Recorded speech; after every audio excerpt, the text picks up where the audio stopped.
Episode 4, Post-Launch. Chapter 19, Dream Design. First, I'd like to welcome those who turn directly to this chapter. It's a wild ride, most of it downhill. I've chronicled, to the best of my recollection, history as I lived it. As you read, you will likely note moments where I should have made a different decision or seen the writing on the wall, and you will not be wrong. I own the train wreck that was Ion Storm. I learned a lot from it, and I certainly hope that in sharing and reflecting on the story of Ion Storm after nearly 30 years, you will too. I offer some reflections at the end of its story. On August 7th, 1996, I hit the ground running with Dream Design, the company I'd pitched to Tom Hall back in January. I wasn't going to dwell on the past or on the negative. This was, after all, what I wanted to do, even if our plan was moving faster than we intended. I walked into my home office, closed the door, and picked up the phone to call Tom. "I resigned from id," I said. "What? When?"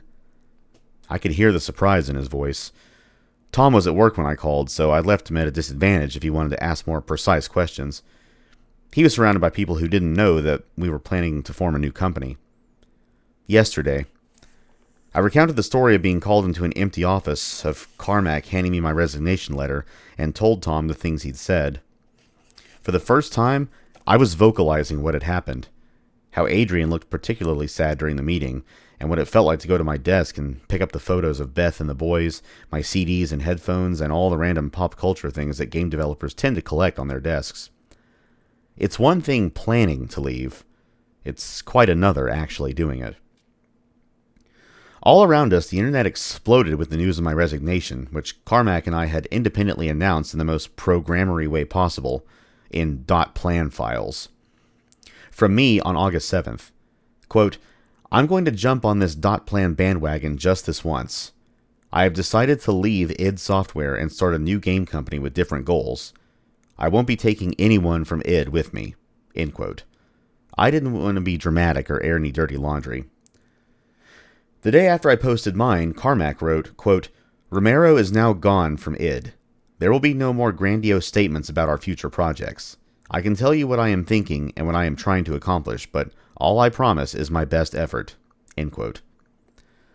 Though our collective announcements amounted to only 76 words, tens of thousands more would follow, in magazines, books, and posts in news groups. Everyone wanted to discuss our separation and offer their opinions, and some sought to build upon the polarization. We created id Software from nothing, worked together every day for years, and some of the best days of my life have been with my id coworkers. For my part, any grandiose statements I made were extolling the virtues of our company's tech and design.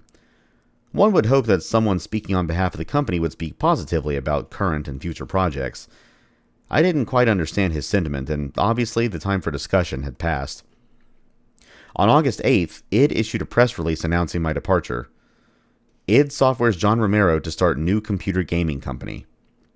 Mesquite, Texas, August 8th, 1996. id Software, developers of the hit computer games Doom and Quake, announced today that co-owner and game designer John Romero will be leaving the company in an amicable split. Romero, who has been with id Software since the company was founded in February 1991, plans to start his own game company, tentatively named Dream Design. "John has been integral to the incredible growth and notoriety of id Software," said Jay Wilbur, id Software's biz guy. "We wish him the best of luck and can't wait to see his creations." According to Romero, this new venture will allow me to focus on different types of games in addition to the first-person action genre. id has the most powerful 3D technology in the industry, and I will definitely be licensing it. I plan on working with id first as a licensing partner, perhaps more in the future. I wish id well and will miss working with all my friends and partners. And I genuinely did wish everyone at id well. I was leaving behind some great friends and great games I'd poured my soul into. I told Tom that I would approach some publishers that day about a deal. We were planning a slate approach, which meant we'd have multiple internal teams working on multiple projects, something I'd wanted to do at id, but achieved only via licensing of external projects like Final Doom or through contracting of external teams like Raven. A slate approach insulated the company in the event of a project cancellation or delay, which is far more common than people outside of game development know, and allowed teams to share tech and resources.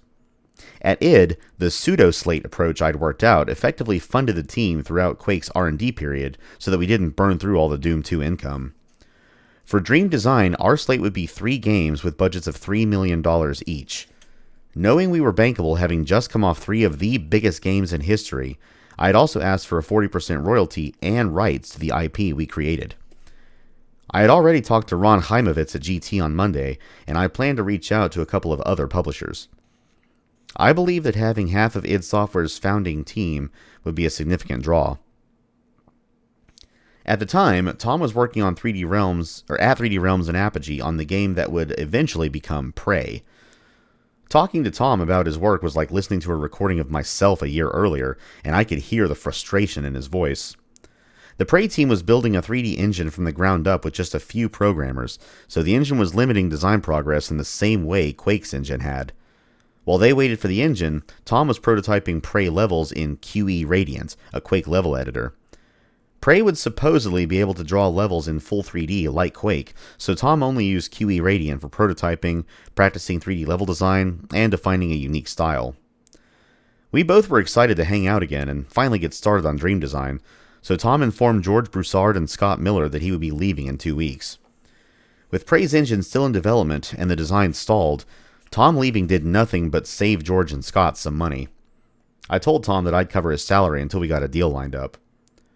Fortunately for us, that didn't take too long. Once my .plan hit the internet, interest in Dream Design was immediate. Activision called and scheduled flights for Tom and me to visit them the following week, and that same day, Mark Ryan, who is now at Epic Games, emailed to discuss me joining Epic as a game designer creating a new IP. While it was both flattering and exciting, I declined, telling Mark that I was starting my own company with Tom. Otherwise, I would have seriously considered it. Mark, however, was not dissuaded. He and Tim Sweeney, the founder of Epic, flew to Dallas to discuss things in person. I knew Mark from his time at id, of course, and I'd previously met Tim in 1992 at the Shareware Industry Awards. He had just released Jill of the Jungle in June of that year. Tim was, and still is, one of the game industry's greatest coders. At the time, Epic was working on Unreal, which was clearly influenced by the design and tech of Quake. We talked long into the night about id, Quake, Unreal, and the plans they had for Epic. It was great to see how excited they were, but ultimately starting a new company with Tom was more important to me. I told them that if they were interested in funding Dream Design and publishing our games, that I'd love to talk about it. Mark and Tim left the following day and agreed to discuss it. In the end, though, they weren't ready to fund another studio. The following week, Tom and I headed to Activision. They put us up at the Beverly Wilshire Hotel in Beverly Hills, right at the intersection of Wilshire and Rodeo Drive. Or is it Rodeo Drive? Both Tom and I were movie fans, and finding ourselves in such an iconic venue was exciting. We didn't walk around too much, however, because we were busy preparing for our meeting. Just before lunch, we met Bobby Kotick, Activision's CEO, in front of our hotel, and he drove us to the Ivy, telling us that it was a well-known Hollywood restaurant famous for celebrity sightings. Once inside, we were joined by Howard Marks, Activision's co-founder, and we sat down for lunch. While some of our fellow diners may have been hoping to spot a celebrity, for us the most interesting people were right across the table. We were impressed with Activision and were eager to discuss our plans and hear more about what they had to offer. After lunch, we headed to their office in Santa Monica. There, we were joined by Mitch Lasky, their in-house counsel, and they shared the story of how they purchased Mediagenic, a then-failing game company, and transformed it into Activision. It was obviously a lot of hard work that involved Chapter 11 filing and a reorganization. It had taken a lot to bring that company back from the dead, and they were once again publishing good games and had considerable plans for their future. We knew that the terms of the deal would be discussed soon, but first, Bobby wanted to give us a tour of their offices. They were, in a word, substantial. Many, many times larger than id Software's space. There were empty areas where dev teams would be, and other areas that were already filled by teams working on MechWarrior and Interstate 76. The tour gave us confidence in Activision. It was obvious they believed in themselves and their vision, and were investing significantly in success. Bobby led us into his office, and Tom and I each took a seat. Bobby put a piece of white paper in front of him and started writing. $1 million, John's game. $1 million, Tom's game. $1 million, third game. He spun the paper around and pushed it towards us. That's not enough money, I told him. It's $3 million per game, not in total. We plan to have a decent-sized team on each game, and I don't think $1 million is enough. We went back and forth discussing different scenarios, but in the end, Activision decided to pass on our higher budgets. Though we left without a deal, it was an amazing whirlwind, and Tom and I were exposed to a new world of investment and opportunity. In our previous roles at id Software, we were self-funded, for the most part, aside from advances we'd taken for ports or for publishing rights. We hadn't been exposed to this side of the business as much, and so it was new, and new meant exciting.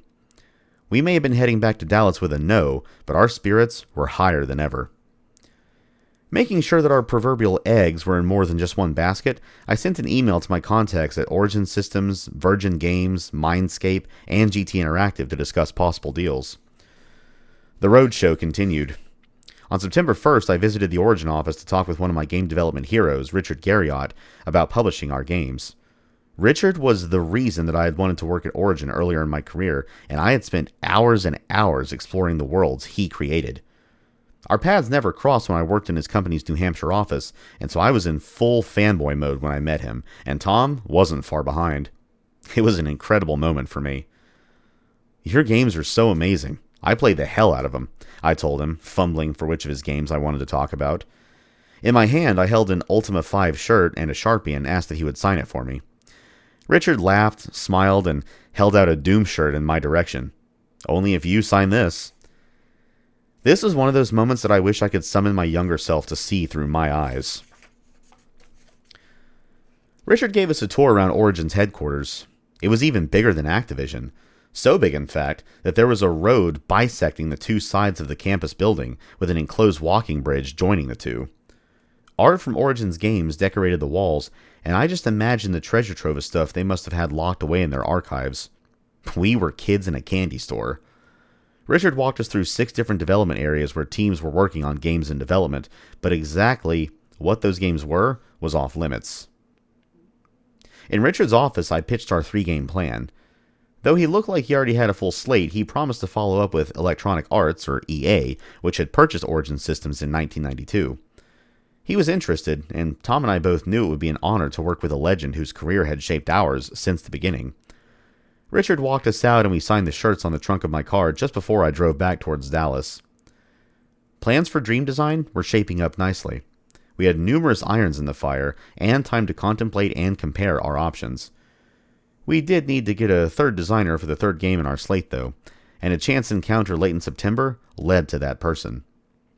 I went to 7th Level, makers of the Monty Python games, to see Mike Maynard, an old friend of mine from Softdisk. He happened to mention that his boss was Todd Porter. Todd Porter, who made Knights of Legend? I asked. Knights of Legend was an average RPG, a challenging genre to get right with its mix of so many systems, narrative, combat, magic, inventory, and character among them. I was curious to meet him, so Mike introduced us. Todd was a charismatic and energetic person. He was excited to meet me, too, and offered to show me the games currently in development, Genome and Dominion Storm Over Gift 3, both 3D games.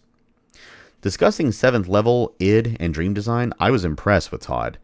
Not only did he know about games and game development, but in this conversation, it seemed to me that he knew a good deal about the game's business, too. In particular, I was impressed with what I saw in his game Dominion, a real-time strategy, or RTS game. Aside from FPS games, RTS games were some of my favorites, particularly Command & Conquer and Warcraft Orcs and Humans. The genre was really taking off. A week later, Tom and I were having lunch. What if we brought Todd on to design an RTS for us? I asked him. That could be our 3rd team, and our slate would be good to go. I also liked the idea of the 3rd game being a different genre than our others. Releasing 3 shooters meant that all 3 would be competing with one another. Whatever we made, I didn't want one project cannibalizing the prospective audience and sales of another.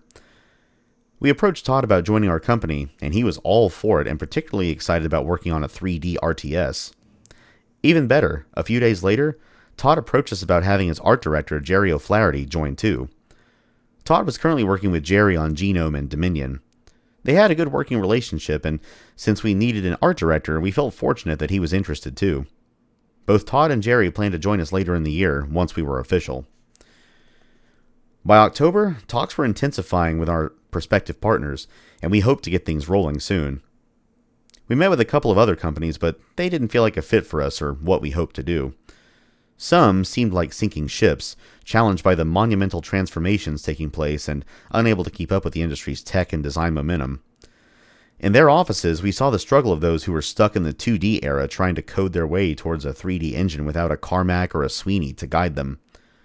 Others were replicating a game design that had worked for one game with the hope that it would work for all. They looked at me and Tom as possible life preservers to save their companies and bring in an infusion of cash from external investors. The more I spoke our company name aloud, the more I felt it was too soft. Dream Design was a better name for a mattress brand than a company planning to make video games. We knew we needed a name that embodied all the genres that we planned to make, a name that would immediately catch the attention of players, publishers, and press alike. Tom and I met Todd and Jerry for lunch to get their thoughts. As we ate, we spent time thinking about the most respected names of the games industry, like Sony and Nintendo. We listed company names we thought were cool and evocative: Blizzard, Epic, Square. We wanted something that was short and intelligent sounding and infused with meaning. "How about the word Ion?" Tom said. "Yeah, I like that. Its definition fit perfectly with the process taking place in the company formation, but the domain wasn't available. So we started to think of words that might go with Ion." Todd and Jerry were busy thinking too. Eventually, Tom came up with 4 pages of possible name combinations. We gathered for another meeting. Key Kimbrell, the coder from Dwango, was considering joining us and phoned into the meeting. Out of the blue, he said, "The competition better watch out or they're going to have to get caught up in an ion storm." I laughed. "That's it. We're done here." We weren't actually done until we checked the trademark and registered the domain, but both of those were in the clear. Ion Storm was to be our new name. By early November, Tom, Todd, Jerry, and I were meeting regularly to hash out ideas for who would do what in the new company. Things were going well between us, so we decided to bring Todd and Jerry on as partners, giving each of them an ownership stake in the new company. As we tossed numbers back and forth, Todd insisted that he and Jerry own the company 50-50 with Tom and me, and if we weren't interested in an equal partnership split, we could forget it. Neither Tom nor I agreed, but it was a tricky situation. We'd already started talking to prospective partners. I thought back to the beginning of id Software and our unequal share distribution. I'd fought then for everyone to have an equal stake since we were all a key part of the games and the company we were creating. If we split 50-50 now, at worst, if we disagreed on company direction, we'd stalemate. With that decision made, Ion Storm was officially founded on November 15th, 1996. Todd found a great starter space for Ion Storm in the Quadrangle, located in Dallas's Uptown area. It was a good fit for a 20-person team, smaller than what we'd need when we hit the full steam, but since there were only 4 of us, it worked well for the time being. By this point, resumes had started to come in from people looking to work with us. Tom and I had reached out to a few folks, and gradually word got out that we were making 3D games and looking for level designers. It snowballed. We weren't even sure where some people got the address from. One guy moved to Dallas, lived in his friend's closet, and made a level to send to me. I ended up hiring him. It was a good level. In November, we traveled to Acclaim Entertainment's New York offices.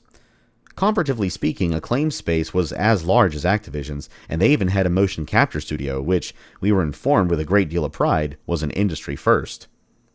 While there, we met with Greg Fischbach, co-founder and president, and Russ Howard, director of artist and repertoire.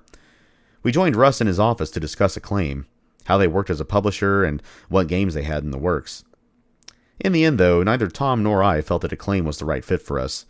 They didn't ask about our plans for Ion Storm or our games, and we felt the meeting was more a meet and greet than a potential partnership discussion. While in New York, Tom and I stopped in to talk with GT Interactive. My last meeting with GT in August had been the suspected catalyst for great upheaval, with words somehow getting back to id about my new company plans with Tom in fewer than 24 hours. This time, we talked with Jim Perkins, their new biz guy. I knew Jim as the owner of FormGen, the company that published Spear of Destiny and held the publishing rights. GT was after those rights and still gathering as many id games in their portfolio as they possibly could. So it was no surprise that they were eager to work with us. We didn't have a good feeling about GT, though. Looking at their catalog, it seemed they were investing in some bad games. My concern is that they will go out of business before our games get finished, I told Tom. We decided to pass. By now, the media circus around my departure from id was dying down, and Kevin Cloud took over management of products that I used to handle. In November, he contacted me to see if I was interested in providing some photos for a new product to commemorate the early days of id, an anthology box filled with collectibles and a book about our history from our formation right up through Quake's launch. It was written by the talented Mark Laidlaw, who wrote a Wired cover story about us just before I left, and would later go on to write the stories for Half-Life 1, Half-Life 2, and the unreleased Half-Life 3. Richard's group R&D was handling all the creative aspects of the package, so Tom Hall and I met Kevin at their office. Tom brought a ton of photos, and I carried in collectible items like floppy disks, drawings, and my own photos. Kevin brought a bunch of Adrian's sketches for all of our games, and we had a great time sitting around choosing the things that could be plastered across the pages of the book. The design of the Book of Id was going to be mostly photos, with writing along the edges as if I'd typed on a manual typewriter. Sifting through everything and flipping through funny photos stirred up memories of the magic we'd made. As a team, we'd been really close. We were so in tune for those years, and we were focused. As we reminisced, I was a little melancholy. On the one hand, there was a pull to return to id and the knowledge that we could sort our differences if we had tried, but on the other hand, the tracks were already set for my next venture with Tom. The Ion Storm Roadshow continued. Touring office after office, from Activision to Origin to Virgin to Acclaim, was useful for us. I picked up on the presence that the spaces conveyed. At id, when I left, we had wires hanging from the ceiling, unfinished walls, and ceiling tiles missing to reveal ductwork, cabling, and concrete above. No one cared, least of all us, because we didn't need to impress anyone. That was certainly true for id, but the industry was growing. Publishers and studios with multiple games in development had spaces that conveyed both creativity and confidence. When prospective employees entered an office, first impressions mattered. They wanted to see a company in creative control, investing in its space and its teams, and providing a good working environment. Of all our prospective suitors, it was Eidos Interactive that interested us the most. After a few preliminary conversations in December, we met with the president of Eidos, Mike McGarvey. Eidos had just published Tomb Raider, an action-adventure game, which was making loads of money for them. It was a great twist on the explorer-slash-archaeologist theme featuring Lara Croft, a strong lead character that everyone wanted to play. No wonder it was both a commercial and critical success. The tenor of our meetings was different from other publishers, too. Eidos was coming from a position of power, having a hit game on their hands, but they were also keenly interested in what our plans were, and repeatedly said that they wanted to be involved. We were introduced to Charles Cornwall, the owner of Eidos, who expressed complete confidence in McGarvey. During our meetings, I also discovered that Ian Livingstone, co-founder of Games Workshop, was the chairman of the board, and that gave us confidence that an actual game legend was running things. Talks progressed quickly with Eidos, and we agreed to the following deal: $3 million for each game plus $4 million for console rights for a total of $13 million. Eidos also negotiated options for 3 additional games, meaning that they had right of first refusal on the next 3 games we developed, which upped the deal to $22 million. Tom, Todd, Jerry, and I were delighted with the terms and ready to get to work in the new year. Back at id and through the grapevine, I heard that the culture was both somber and challenging. Even deathmatching had been entirely banned, which made it difficult for designers to test their levels. I've been talking to Sean and Mike on and off since I left, and in January, they joined our team, setting up their desks in the quadrangle office. Sean came on as a programmer, something he'd been wanting to do but hadn't been able to at id. Mike joined as CEO and was eager to get going and start his business relationship with Eidos. Tom, Todd, and I got to work designing our various games. Tom started work on Anachronox, Todd started on Doppelganger, and I got to work on Daikatana. This stage is often one of the most fun and creative periods for me. Thinking of the experience I want players to have, experiences that innovate within the genre while providing the pillars of the experience that players have come to expect. In starting Daikatana's design, I was influenced by Chrono Trigger's time travel narrative and the way Link's sword becomes more powerful as you progress through a Zelda game. I decided to integrate RPG elements so players could increase their personal stats as well as those of their sword, the titular daikatana, when they gained a level, and added sidekicks to make the adventure more interesting. Instead of the player being alone in the game, they would be responsible for 2 other characters. I planned to weave them into the story in such a way that they were not always together or with you all the time. To keep it interesting and to give the sidekicks their own sense of agency, I had them go in and out of the player's gameplay. The player might have both of them at the end of a level, but in the next episode, both are gone. Eventually, the player might cross paths with one again. It made them more believable characters with their own will. Hiro Miyamoto was Daikatana's player character and a tribute to Shigeru Miyamoto, designer of Super Mario Bros., Donkey Kong, and many other seminal titles. The content plan behind Daikatana was to have new content show up in every level, with 4 episodes that were all from different time periods. Each episode is between 5 to 7 levels, plus all new enemies and weapons. To further individualize the episodes, I plan to have different styles of music composed to specifically reflect the individual time periods. As we worked, Todd suggested we bring on a Chief Operating Officer, or COO, to keep operations running smoothly while we focused exclusively on our games, and we heartily agreed. As game directors, Tom and I knew that it was critical for us to spend as much time on our games as possible. Todd suggested that his lawyer, Bob Wright, might be just the guy for the job. After all, Bob had helped Todd with the sale of his previous company, Distant Thunder, to 7th level for $1.5 million.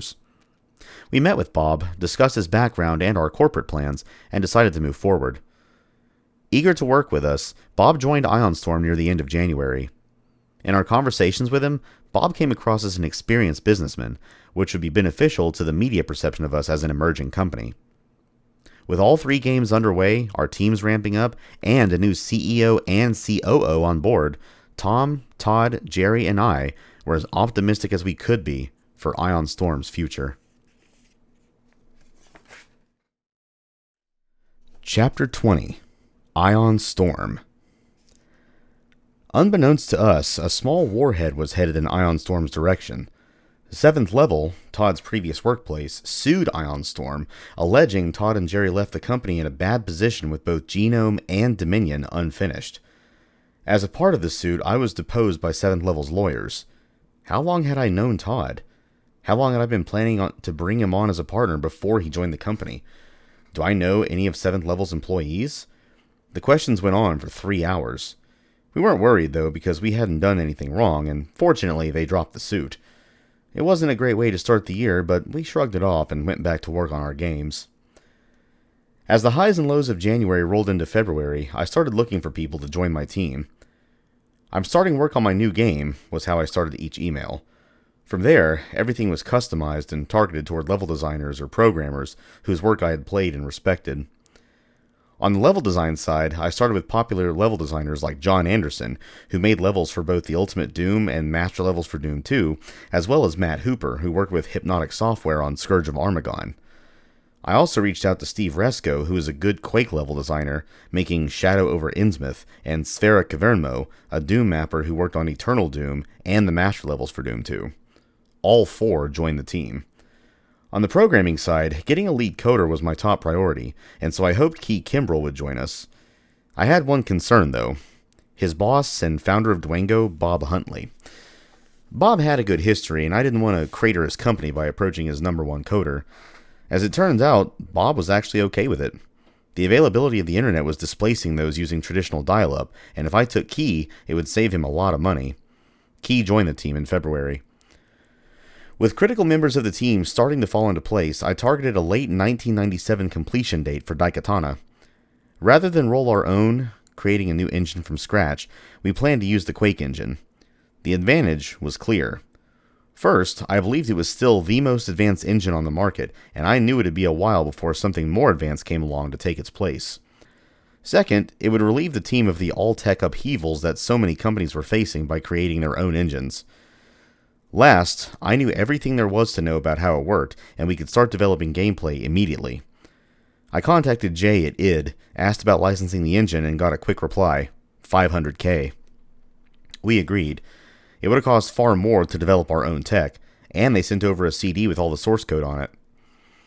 I anticipated the team would be at 30 people by the time we were fully ramped up, and I calculated the number of assets I hoped to include, how long it would take to create those assets, and how long it would take to integrate them into the game with code.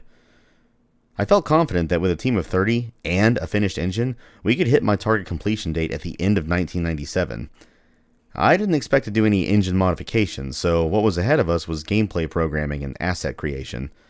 Things felt like they were coming together. In early March, shortly after we closed the deal with id, Jay left for Epic Games.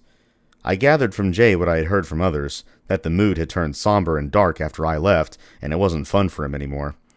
In addition, Mike Wilson being gone meant he was the sole business person again, and he did not want to deal with the crushing demands that the newly released Quake had brought, similar to the deluge we faced after Doom and Doom 2.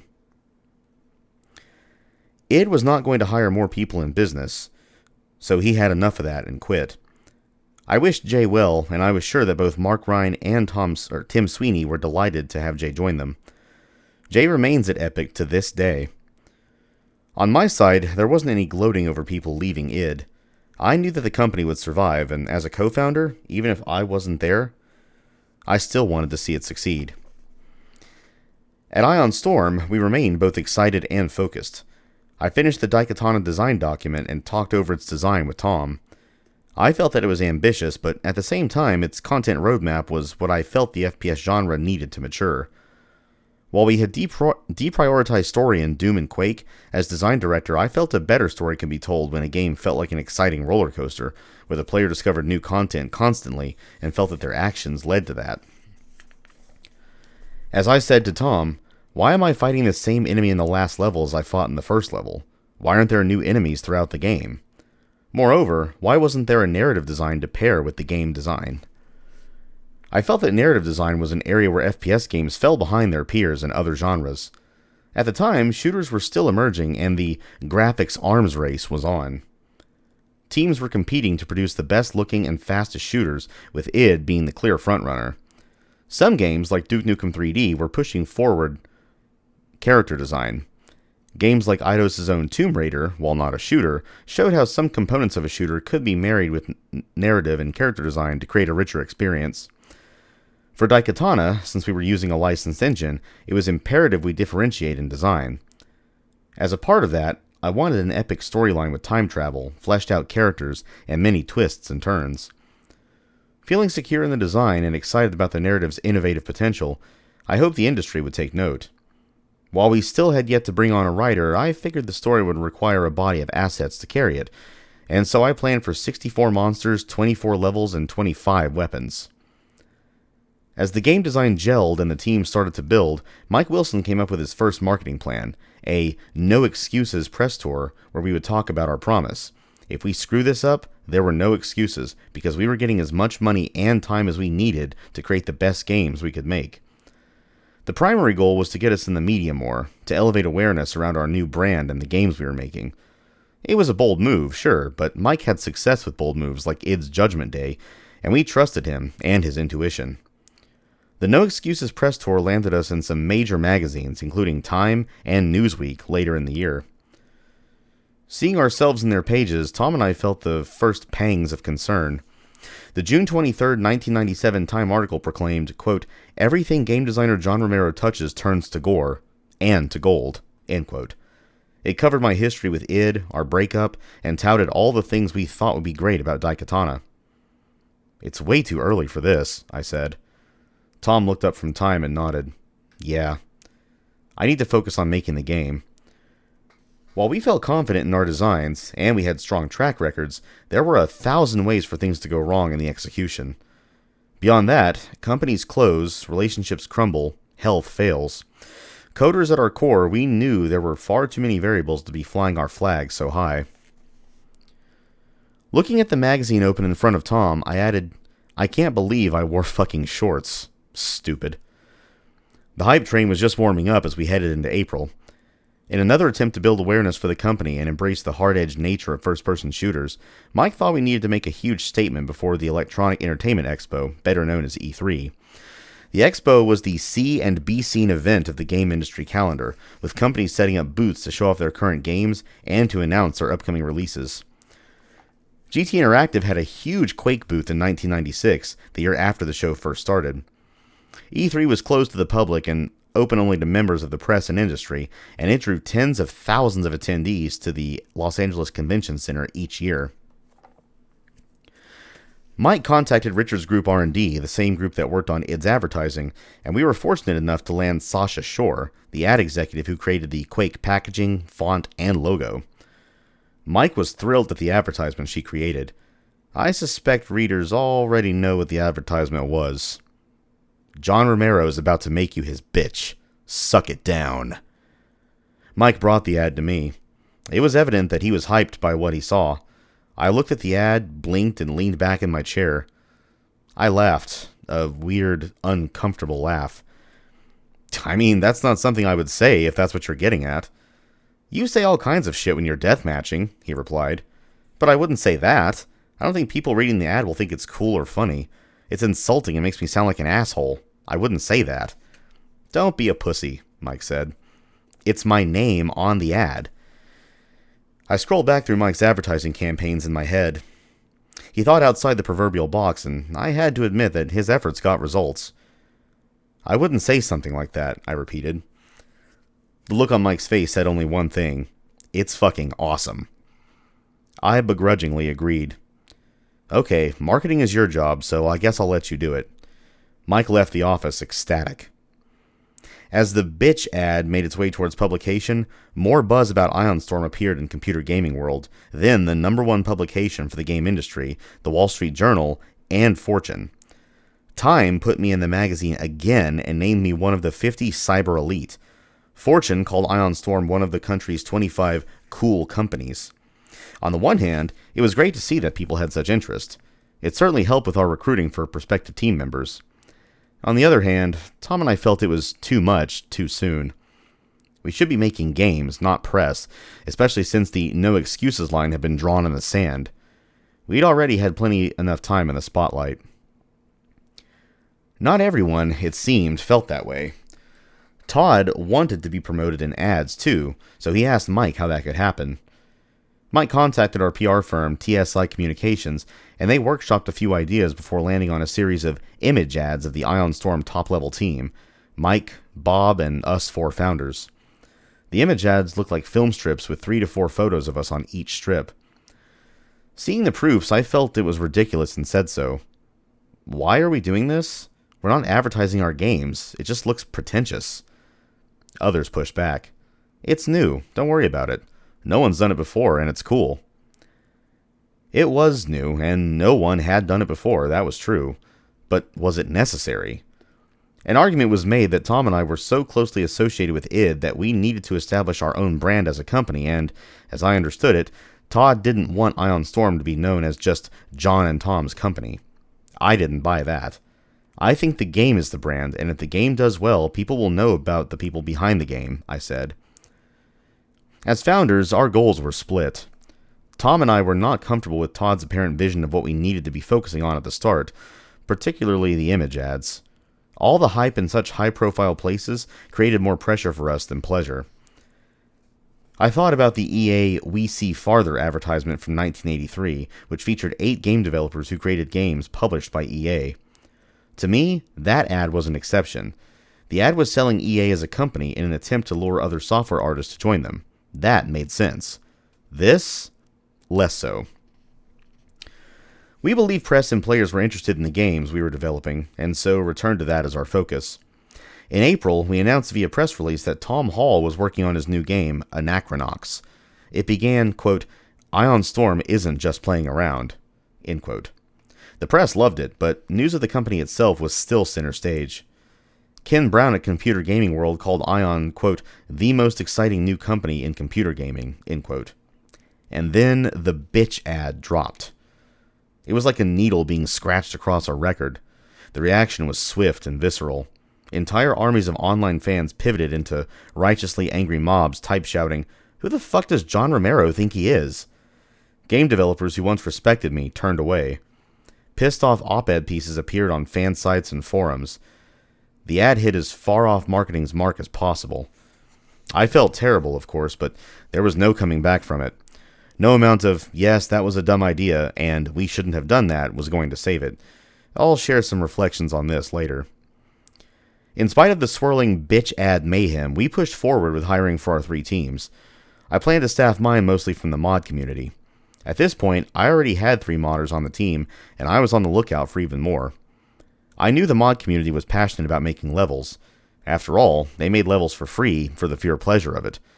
We'd received a ton of resumes and sample levels, and I was busy playing through those while also taking note of modders getting a lot of attention in the growing Doom and Quake communities. Daikatana was designed to have 4 episodes: Future Japan, Ancient Greece, Medieval Norway, and Near Future San Francisco, and we were moving forward on their designs. The level designers were up to speed with the level editor, QE Radiant, and we decided to focus on making a map in Episode 3, the Medieval Norway Plague Village. Key had spent a month learning the Quake codebase and was changing the menu system to Daikatana's look as we approached our upcoming E3 demo milestone in early June. It was a short time frame between the start of the game's development and its E3 debut, but we were determined to make as good an early look showing as possible. We included explosive barrels, a crossbow, a snow weather effect, and made sure all the movement felt like a fast-action FPS. With our 3 games, Daikatana, Anachronox, and Doppelganger, on track at Ionstorm, Mike approached us in early May with an idea to grow the company. He wanted to start a publisher, and he even had a name for it: Ion Strike. We already have a deal for 6 games with Eidos, I said. That'll keep us busy for at least 4 years. Doesn't make any sense to start a publisher right now. Mike wasn't so sure. He thought if we hurried up and got through our initial 3 games, we could start making games and publishing them for ourselves. The funding model in the games industry traditionally looks like this. Publishers put up the money to develop, publish, and market the game, usually dividing up the development payments over many performance-based milestones. In return for their investment, they recoup a multiplier of that money via game sales, usually 2, 3, or even 4 times their investment.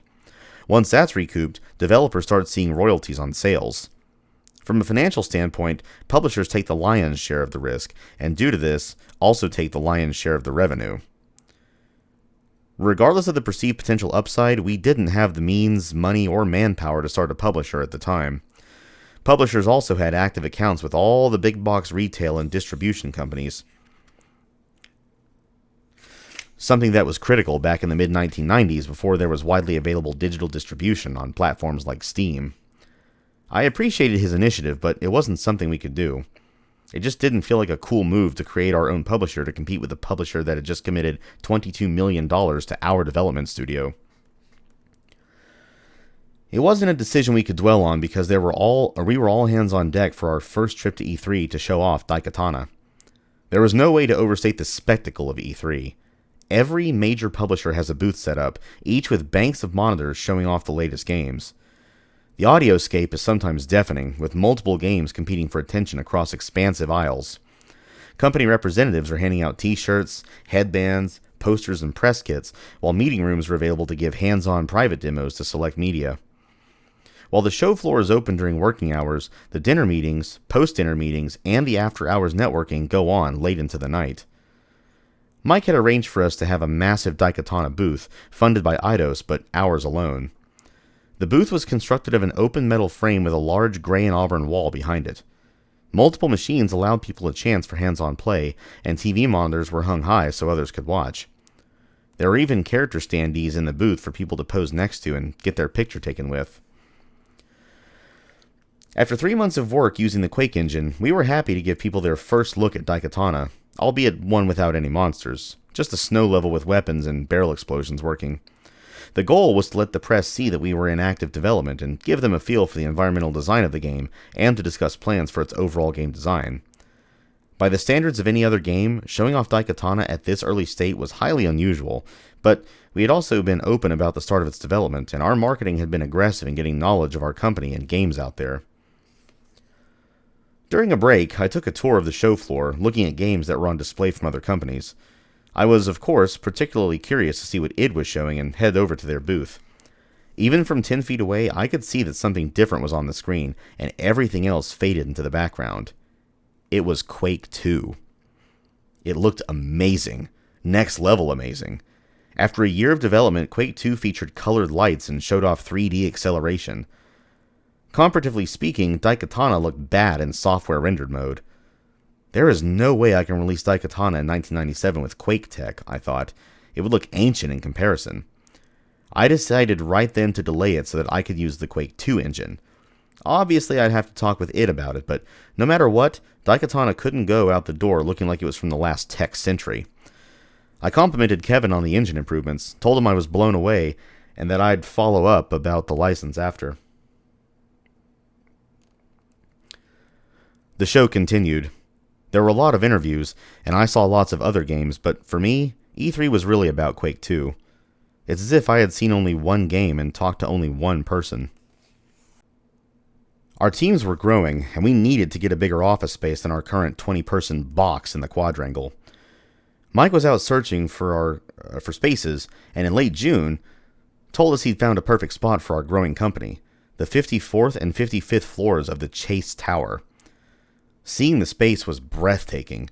It sported a panoramic view of Dallas, and the 55th floor even had a glass ceiling. It also had never been occupied before. It wasn't usable as an office yet because it was all cement floors with glass walls and ceilings, but it was a beautiful space. Nonetheless, I was hesitant. I recalled the offices I had visited during our pitching tour. Activision's and Origin's offices were grand, and they definitely made an impression, which, from a marketing point of view, was important. As a development company, though, I wasn't sure we needed that. I expressed my hesitation, not just about the scope of the place, but about its price tag, and the amount of money it would take to turn the space from its current state into something functional for game developers. Even my rough mental estimates were far above what we had budgeted. Mike assured me he would get Eidos to foot the bill for the rent and for renovating the space, and true to his word, he actually did. He crafted a proposal for Eidos to build out the top 2 floors of the skyscraper. They agreed to it, enthusiastically even, because they didn't have a true flagship office to compete with their publishers. The Ion Storm office would be that office, towering above Dallas with a commanding view of its skyline 360 degrees around. In addition to having the option to hold key meetings there, Eidos planned to house their QA under Ion's roof. With Eidos on board, we temporarily moved into Chase Tower's 30th floor. It was a substantial office space and necessary with all our new hires coming in. We began working with an architect to get the 54th and 55th floors designed, with an estimated move-in date of January 1998. At first, it seemed impossible that we would fill the space, but as our teams began to grow, we knew it was certainly possible. In early August, Todd heard rumblings that 7th Level was in trouble. Rumor was that they might go bankrupt, and with that, Todd's former team would be out of their jobs. Seeing a potential opportunity, Todd said he wanted to approach 7th Level about buying Dominion. Purchasing the game, he figured, would get his game done much faster than if he fully developed Doppelganger from scratch. Plus, it would keep people in jobs. From his perspective, it was a win-win-win. I remembered seeing Dominion when I first visited 7th Level. "How much do you think it'll take to finish it?" I asked. He thought for a minute about where the game was when he last worked on it. As best he could figure, it would take a couple of months and $50,000. The game was close to being finished. Mike was all for it since it got us closer to creating our own publisher. In his eyes, purchasing Dominion burned an option quickly if we were able to get it done in just 3 months. "I don't care about burning options," I said. "If Dominion has a chance of succeeding soon, then let's get Dominion, but I don't want to get Dominion for any other reason." I still wasn't interested in Ion Strike, nor was I ready to move to a publishing business. In fact, I enjoyed working with Eidos because they really believed in us, put up lots of money, and deserved to be rewarded for that. Starting a publishing company would most certainly splinter our focus and derail our efforts to make great games. I also suspected Eidos would kill the deal if we formed a publisher that competed with them, even indirectly. Todd was confident that he could reach a deal with 7th Level and get Dominion done before returning to work on Doppelganger. Given that the last we heard from 7th Level was via a lawyer and a lawsuit, I was dubious that they'd agree to anything, much less welcome a conversation on it. However, in the end, they did. 7th Level sold us the game for $1.8 million and allowed us to bring on the team. Given that we received $3 million to make the game, it seemed like a wise business move, particularly if Todd finished the game in the time he stated. A few months after E3, I reached out to Kevin as promised to discuss the Quake 2 engine for Daikatana. He wasn't sure when they would ship exactly, but he hoped it'd be by Christmas. All signs were that they were on track, and he thought that he would have the tech in our hands by early 1998.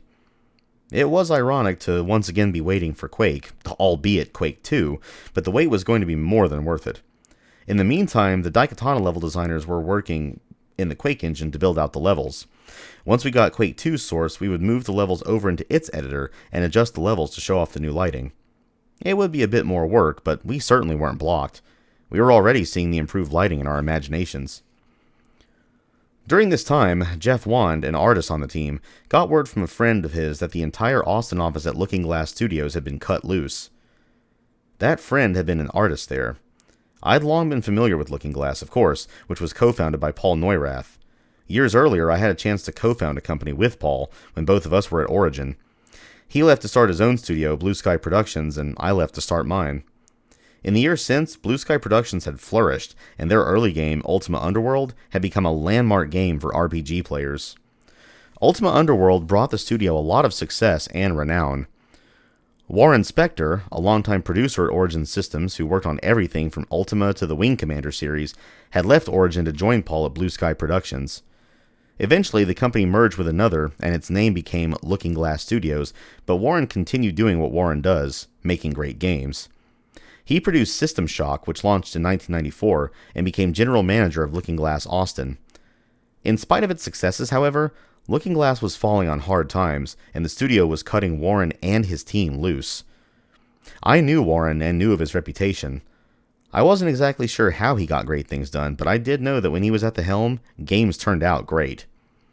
I talked to Mike and Tom and then called Warren and asked if Mike and I could come down and pitch him on joining Ironstorm. "I'm just about to sign a deal with EA," he said. He laughed and added, "Literally, I am holding the pen and the contract is in front of me." "Don't sign it," I said. Of course, he was free to do whatever he wanted, but I hoped I could delay his decision. "Let me pitch you on what we can do for you at Ironstorm." He agreed, and we wasted no time hitting the road. 3 hours later, I arrived at his Jollyville office and saw his team sitting outside on the steps, 10 game devs, including Warren. They represented all disciplines and were interested in hearing what we had to say. I wasn't sure why we weren't going inside, but I suspected it was because Warren wanted his entire team to be a part of the decision, and they didn't have a meeting room large enough to hold us. It was a nice day anyway, so none of us seemed to mind. At the time, they were working on AIR, the Austin Internet Role-Playing Game. They were using the Dark Project game engine. Looking Glass planned to take the source and assets and send it back to the home studio to complete. It's a somber thing to lose your game, whether it's cancelled, moved to another studio, or sometimes released and pushed out the door before it's ready. Creating a game is a massive effort. You put so much of your creative energy into it, and having that game taken away is painful. I could see that pain on this team's faces. I pitched Warren and his team on what we could do for him. Most importantly, I promised Warren he could have the right-sized team, a long enough development timeline, and run his own office in Austin, separate from the Dallas office. "You can do whatever you want, and I'll make sure no one gets in your way. You'll have enough money and enough time. I trust your process." He looked at me like he was looking at a unicorn. "Seriously?" "Seriously. I have your word? Are you sure? You realize what you're saying?" Warren has recounted this moment in many interviews when he was given not just a green light, but a blank check and all the runway he needed. "Yes, I trust your process." "Well, okay then." He laughed and looked around at his team. They'd gone from the lowest game dev low, out of a job and having their game taken away from them, to a great high. I really did believe in Warren and his team. I knew that Warren could make a great game if he had the right conditions for success. When I left, Warren and his team were creatively excited and wildly exhausted from the roller coaster they'd been on that day. I was elated that he and his team agreed to join us. I felt like Looking Glass had dropped a diamond in Austin.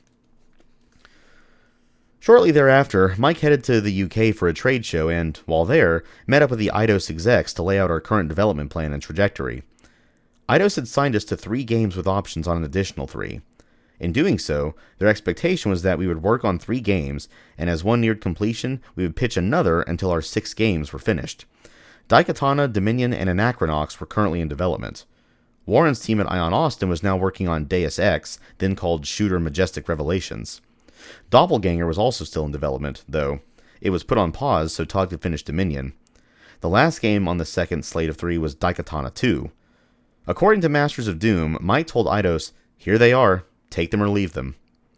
This put Eidos in a tricky spot. It seemed that Mike hoped they would say no to funding 5 games simultaneously, so that we would be free of the second slate commitment and could move into publishing our own games. Praying for the simultaneous development of 5 games was a huge investment of cash for Eidos, but also a risky proposition for a new game development studio. Developing 3 games simultaneously was tricky enough for a new studio. 5 was nuts. To add rain to the river, Daikatana had just been delayed, and Dominion wasn't going to make its hoped-for 2 months or so deadline either.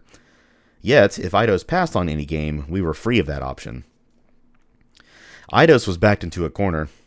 After discussing it internally, they called Todd Porter to complain about Mike's stance. It was obvious they were not pleased. Todd called a meeting of the owners and relayed what he had been told. I think everyone took a moment to take it in and think. We were all concerned about upsetting the sole funder of our games and the ramifications it could have. By now, we were around 50 people, including the Austin office, and we wouldn't have done anything to jeopardize everyone's enjoyment by pushing our publisher into a corner. I certainly wasn't interested in losing Eidos. I really liked working with them, and I wanted to stick with them through these first games and then the second slate. It made no sense to me that he would allegedly offer them an ultimatum on the last 3 games just to burn those options, particularly since we had decided against forming a publisher. When Mike returned from the UK, Todd and I met with him and told him to stop upsetting Eidos. As owners, we wanted to stick with them, and we didn't want to do anything to jeopardize the company. We knew Mike was eager to start a publisher, but now was not the time. At home, things were good. Beth was still busy setting up our new home and enjoying the space it provided. It was unlike anything either of us had lived in before, something I had designed and had custom built. There wasn't a day that I didn't come home and think, I live here? I had a large office where all the game stuff was, my PCs, consoles, pinball machines, and even a pool table, so that it was out of Beth's view. While she enjoyed the spoils that games brought, having games all over the home was another matter. It was also at this time that we got some wonderful news. She was expecting. We hadn't been planning on having a child, but we were delighted. Our baby was due in May. As we headed into the fall, the first visible signs of discontent in the teams began to emerge. While we had had our disagreements as owners, sure, morale in the various teams seemed okay. However, Mike let us know otherwise. He took me and Tom out to lunch and told us point blank, our teams did not like Todd. Our teams? How are they even interacting with Todd? I asked. Mike shared a bevy of complaints, most of which took us by surprise. Todd, it seemed, was allegedly a military-style leader, referring to people on his team as units, soldiers, or troops, and ordering them around accordingly. I heard that he apparently called my producer, who initially put him on speakerphone, but quickly muted the call as soon as Todd started yelling. The team also had lesser issues with Jerry and shared concerns about how the art department was run. I was hearing all these complaints secondhand, of course, but in a nutshell, it was clear that people didn't like how they were being treated. The complaints filtered through the teams, and the sentiment turned against them. Truth be told, Tom and I were not big fans of Todd at this point either. There had been lots of minor clashes and differences of opinion over leadership styles and management boundaries. So we considered our options. The weight of these complaints, our own misgivings, and Dominion's delay all pointed towards an exit sign. So that's it then? I said. Mike and Tom nodded. Okay then, next week I'll let him go. Over the weekend I thought about what I'd say to Todd, how I'd break it to him. While I trusted Mike's information, at the same time I felt Todd deserved a chance. After all, we hadn't talked to him about any of these issues and felt it was only fair to allow him an opportunity to improve. Beyond that, Todd was an owner, and it would take a lot to change the ownership structure of the company. If I fire him, how will Eidos take this? I wondered. I felt it was best if we stayed the course. On Monday, I met with Todd to express our concerns and to say the obvious, that people didn't like a dictatorial style of communication, and that being mean is no way to get a game made. At this point, things were feeling somewhat frayed at the leadership level, except between Tom and me, of course. I need to be working on the actual game, I said to Tom, and not playing a turn-based strategy game in, the company, he said. Exactly. In December, a friend from Ritual Entertainment contacted me about a fax he'd seen regarding investment in a new publishing company called God Games. According to the fax, God Games, which I'd never heard of, was formed by Harry Miller, then CEO of Ritual Entertainment, and Mike Wilson, our Mike Wilson. My contacts shared that Harry had been spending a lot of time talking to Mike lately. I was livid. Had he started his own publishing company without our knowledge, while still working for us? We knew Mike was eager to start a publishing company, but it wasn't the right time for IonStorm to do it. If he'd so desperately wanted to do it on his own, why didn't he just quit IonStorm and then do it? I was blown away that this happened behind our backs. How long had this been going on? We held an emergency meeting and we unanimously agreed on the next course of action. I drove Mike to our lawyer's office and fired him there. Tom and I were so incredibly sad, shocked, and disappointed. We really liked Mike. At best, it seemed uncool. At worst, it was a possible breach of contract with both IonStorm and with Eidos. We never saw it coming, though in retrospect, Mike was always driven, so maybe we should have. It was a difficult time. Mike was a trusted part of the team at the leadership level who was responsible for everything, from advertising to finding our office space, and I had worked with him since he entered the industry. Lots of people on the team loved him. He was fun to work with, and he cared about people too.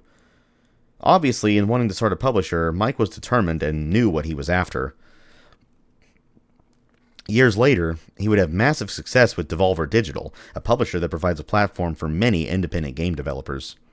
He's helped a lot of people along the way. The start at God Games, however, was problematic for us.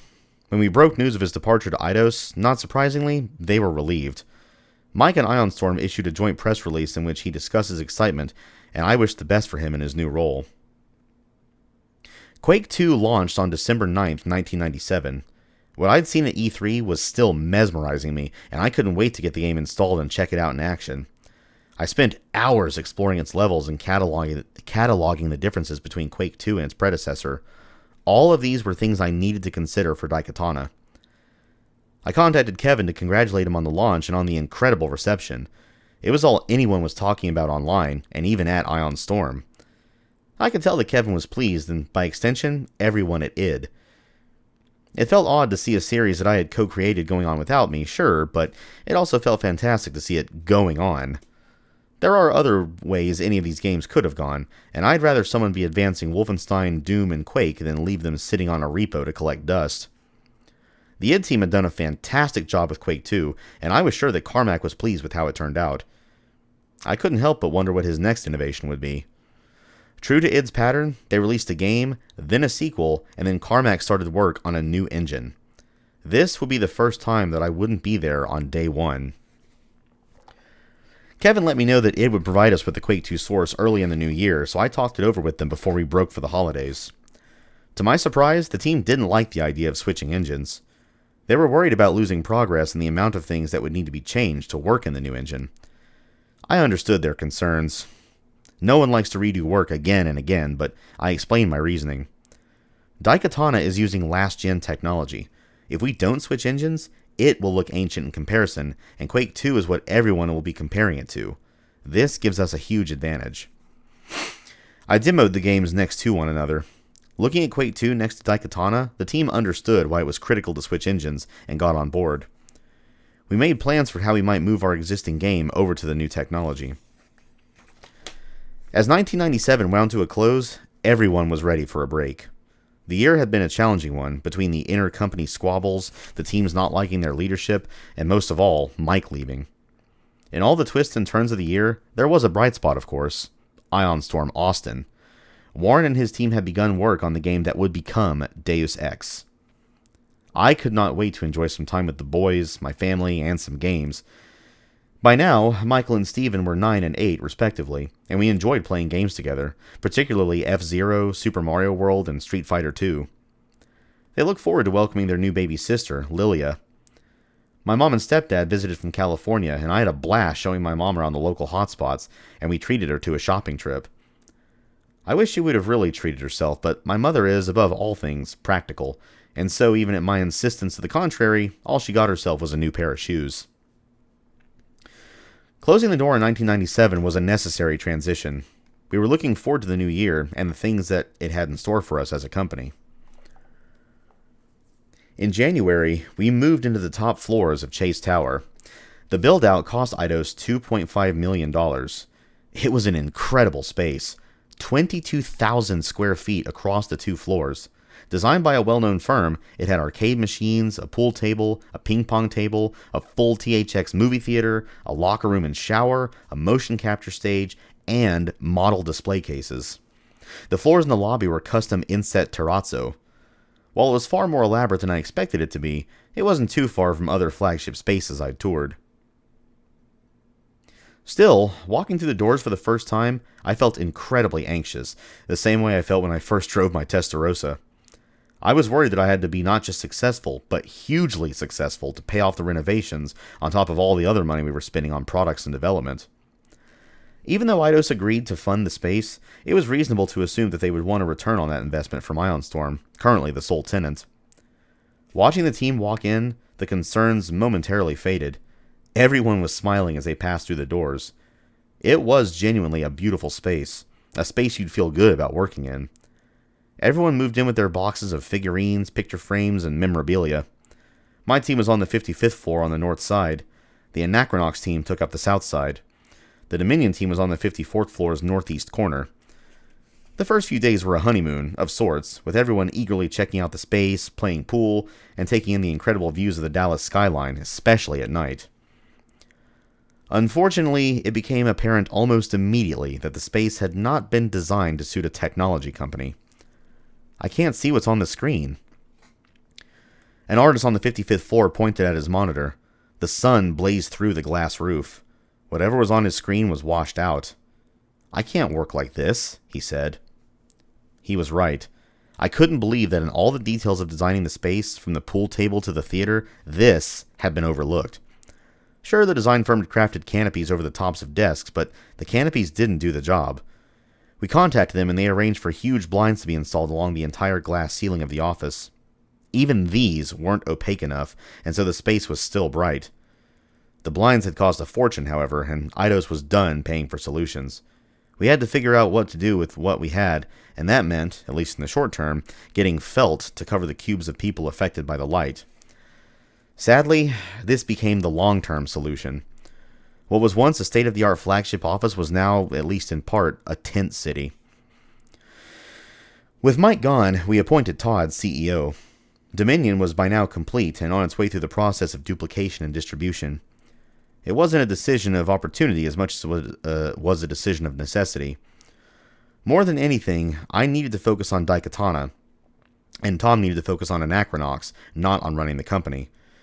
Neither Tom nor I were too worried about anything going seriously wrong. After all, any big decisions still required board of director approval. In February, we got the source code for Quake 2, and I was eager to dig in. I was surprised that the codebase had changed so much from Quake.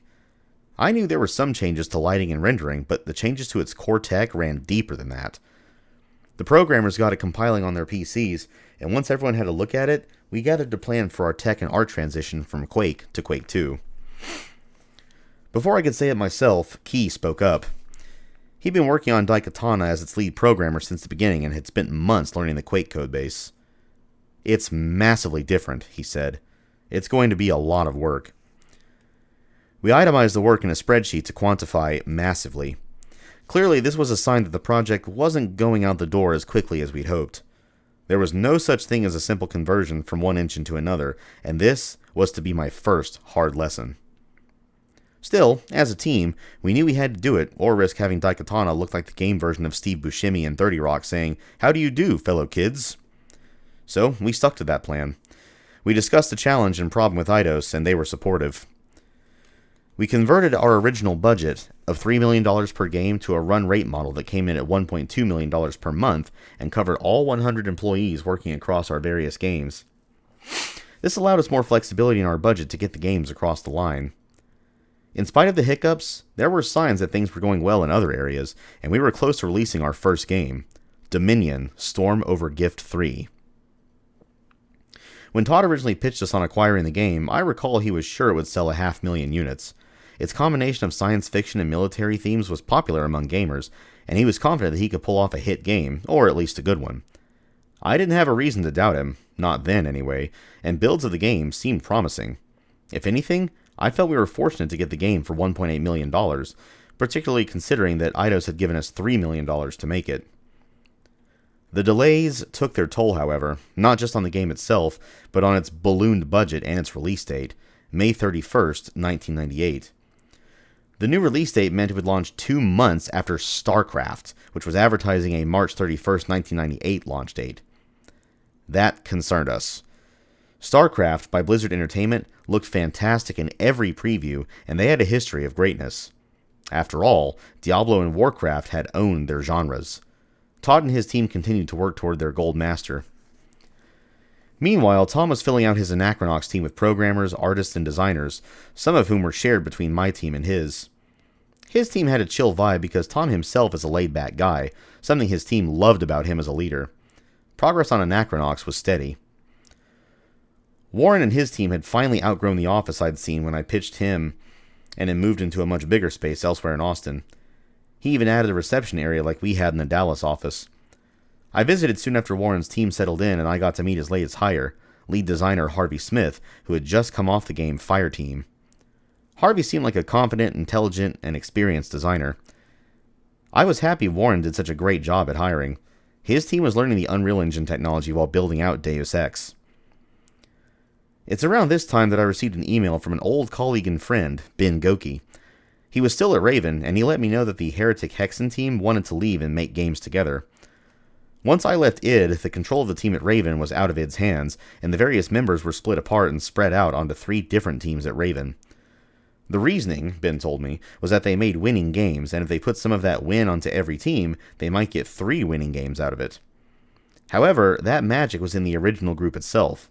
They really liked working together, and since they couldn't do that at Raven, they wanted to do it somewhere else. Ben wondered if I had any ideas or opportunities. I gave it some thought.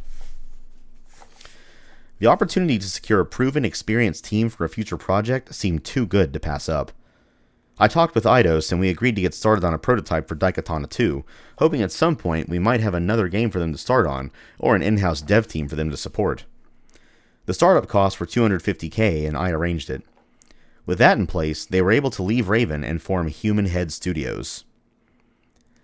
In the end, Eidos decided not to continue development on Daikatana 2 prototype, and Human Head began work on other projects. The initial funding got them off the ground, though. I'll always be grateful to them for their work on Heretic and Hexen, and for allowing me to play a small part in the studio's founding. With lots of things swirling in the air around Ionstorm, my personal life was becoming more settled. I purchased a house for my boys and their mother, Kelly, in McKinney, Texas, and they moved from California. I felt so content having them so close to me. Instead of having to pack in as much as possible over a weekend or on a trip, we were able to spend much more time together. The boys were still into SNES games at the time, and Michael wanted to try out an RPG. I debated which RPG to introduce him to since he was only 10. I didn't want it to be too systematically complex, so I started him on Super Mario RPG. He loved it, and so we decided that Chrono Trigger was next. As I mentioned, it's among my favorite games of all time, and it had the same effect on Michael. Years later, when Michael was 26, I was able to introduce him to Hironobu Sakaguchi, the supervisor of Chrono Trigger, and the look on his face will always stay with me. In that moment, Michael met his hero. While Michael and I played Chrono Trigger, Steven was engaged in early experiments in level design using Lego. He had a seemingly endless supply of them, and we built castles, manors, machines, and monsters, each with its own story. As a family, we were all looking forward to Lilia's pending arrival. She was a beautiful baby, my first girl, and both Beth and I were delighted and grateful. I was planning to take some time off from work to support Beth and spend time with my new daughter. Ionstorm, however, had other plans, and the day after her birth, my team held a meeting with our then COO, Bob Wright. It seems the team had had it with how people were being treated, and reportedly shared some patterns of unacceptable behavior and choice phrases Todd had used, more concerns about how Jerry ran the art department, and their frustration that I didn't do enough to address their issues in the first place. They'd lost faith that I would. I suspect the general state of Daikatana, its delays, and Dominion's poor reception exacerbated everything. They gave me an ultimatum. If Todd and Jerry didn't go, my entire team threatened to leave. I thought of Mike, who had raised the red flag months earlier. Now the situation had reached a head at the most inopportune time for me personally, but I also understood that they wouldn't have taken this step if they didn't feel they had to. Bob asked him to put it all in writing, and then I was told that he did something which still shocks me whenever I think of it. Rather than calling Tom and me to say he had a team emergency on his hands, he instead allegedly suggested that he could help set them up somewhere else if they quit or were fired. When Tom got wind of it, he gave me a ring to let me know what was happening. I excused myself from Beth's room in the maternity ward, took a deep breath, and called Tom back. "I can't believe this shit," is probably what I said. I don't recall precisely, but the gist of it was that Ion Storm felt like a company that made problems, not games. I fired Bob immediately, and he was formally dismissed on May 19th. Bob sued Ion Storm and its partners, alleging breach of fiduciary duties on May 22nd. Masters of Doom, the book by David Kushner, remembers it this way. Quote, "On May 13th, Sfera, Will, and 6 other members of Romero's team asked Bob Wright, Ion's COO, whom they had perceived as an ally back when he was working closely with Mike Wilson, to join them for lunch. They had an ultimatum for Romero, they said.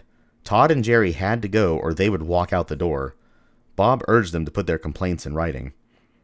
Word about the meeting leaked back to Tom Hall. Bob had told the guys if he could help them to finance their own company if they did quit or get fired. Tom called Romero. "What the fuck?" Romero screamed when Tom told him about Bob's interference.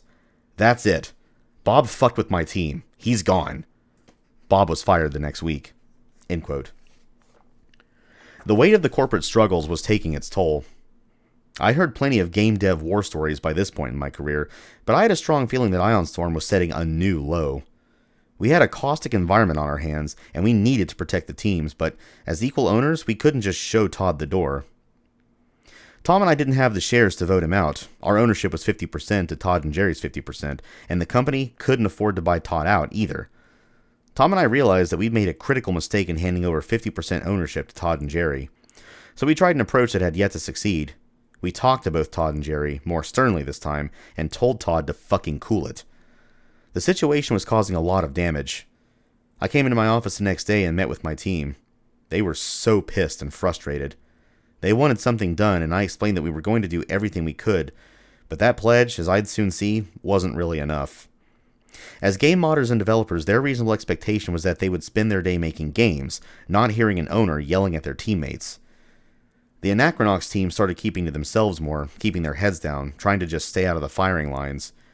News of the increasing instability in Dallas reached Ion Austin, of course, but Warren did what Warren does. He just kept making games, shielding his team via the geographical distance. Into this maelstrom came Dominion's retail release. Arriving just 2 months after the launch of StarCraft, it was doomed. Every review compared it unfavorably to StarCraft's many strengths, and in light of the poor reviews, we heard the distributors were getting cancellations or changes to larger orders. Sales would certainly be affected. Todd planned to take the Dominion team onto Doppelganger, but Eidos pumped the brakes. There was no way they were going to put any more money into a Todd Porter game after Dominion's poor showing. The Dominion team was split across the 3 existing teams, Daikatana, Anachronox, and Deus Ex. As it turned out, unfortunately, Dominion received no good reviews that I recall. For a team that was already feeling down, Dominion's release was a nail in a morale coffin. The media and Ion Storm's fans started to wonder what the hell was happening. The loss of senior leadership roles, a lawsuit, and now a poor release? People started to ask questions and point fingers. Forums sprung up to mock Ion Storm, our games, and of course, me. It was humiliating, but I understood that it was par for the course we were on.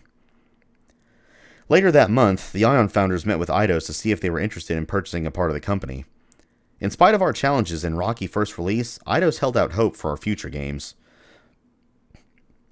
We had been in discussions for some time, but with recent happenings, Tom and I were more eager to finalize it than we had been.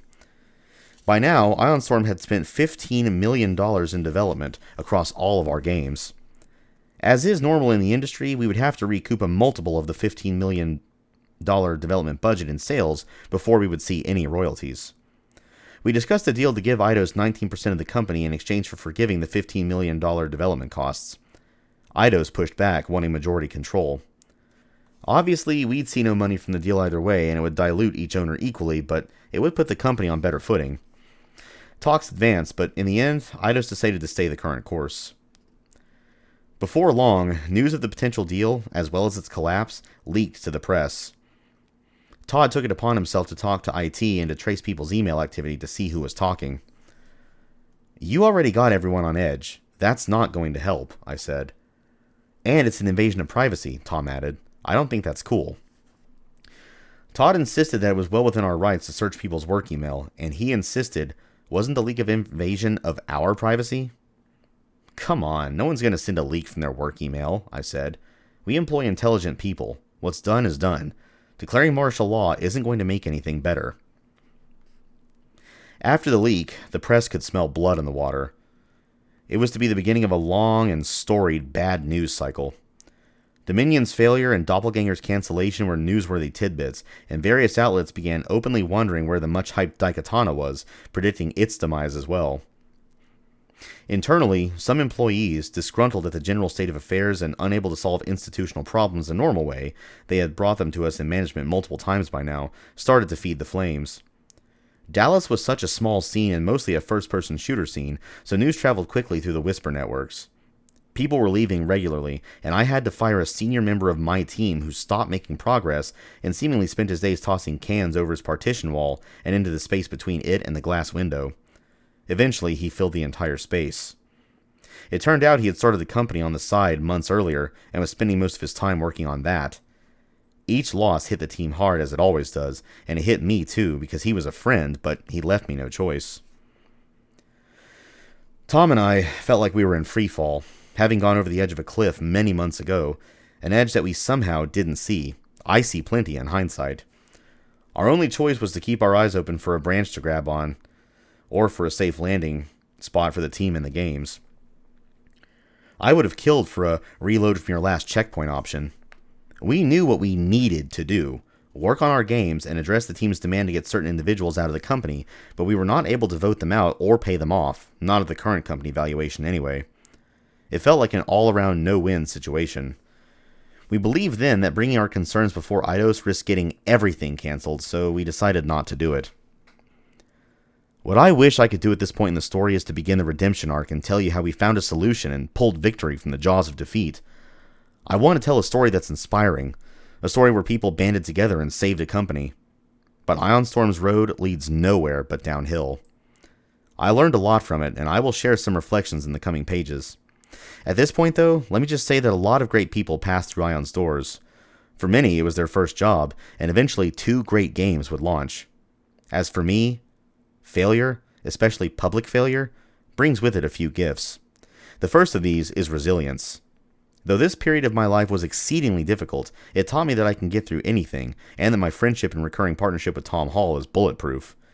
It's also shown me the incredible power of humility. You are only as good as your last game, no matter who you are. This was a lesson I needed to learn. In August, I separated from Beth. Our house was large and we had a baby, so I moved into my home office. We tried counseling a few times, and both of us thought we worked better apart than together. 5 months later, once we had things sorted and stabilized, I moved out, and did right by Beth and our daughter. I supported and cared for both, and today, Lilia lives a few blocks from me, right here in Ireland.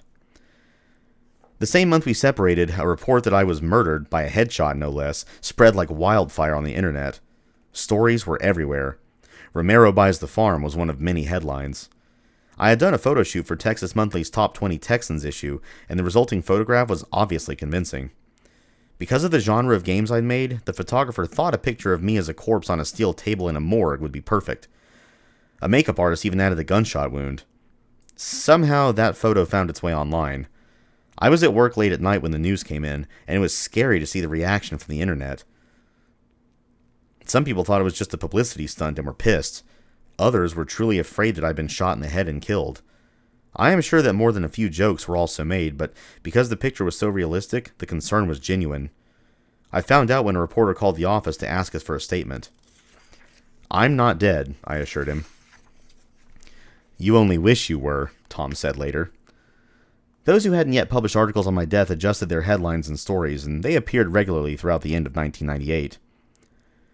With team members shifting around between the projects, and me still very much alive, things were starting to move forward on Daikatana. A new lead programmer joined the team, and he jumped straight in, getting both weapons and enemies working. He had expertise in AI, and it gave everyone on the team a lift. We knew we wouldn't ship this year, particularly with the move to the Quake 2 engine, but things were progressing. We gave out bonuses to thank people for staying the course and to give a bit of a morale boost to the teams who had, by now, weathered a bad launch, a project cancellation, and upheaval at the senior level, not to mention the shit shower of bad press. Despite our repeated earlier talks, our failure to take action on previous team concerns meant we continued to receive complaints about Todd here and there. To let Warren run his office without interference, I visited only occasionally. I didn't want him to feel like we needed to watch his every move, but each time I went down to Austin, he was always able to show off some great-looking graphics and fun and interesting gameplay. Deus Ex was turning out to be something special. I was particularly impressed with Harvey Smith.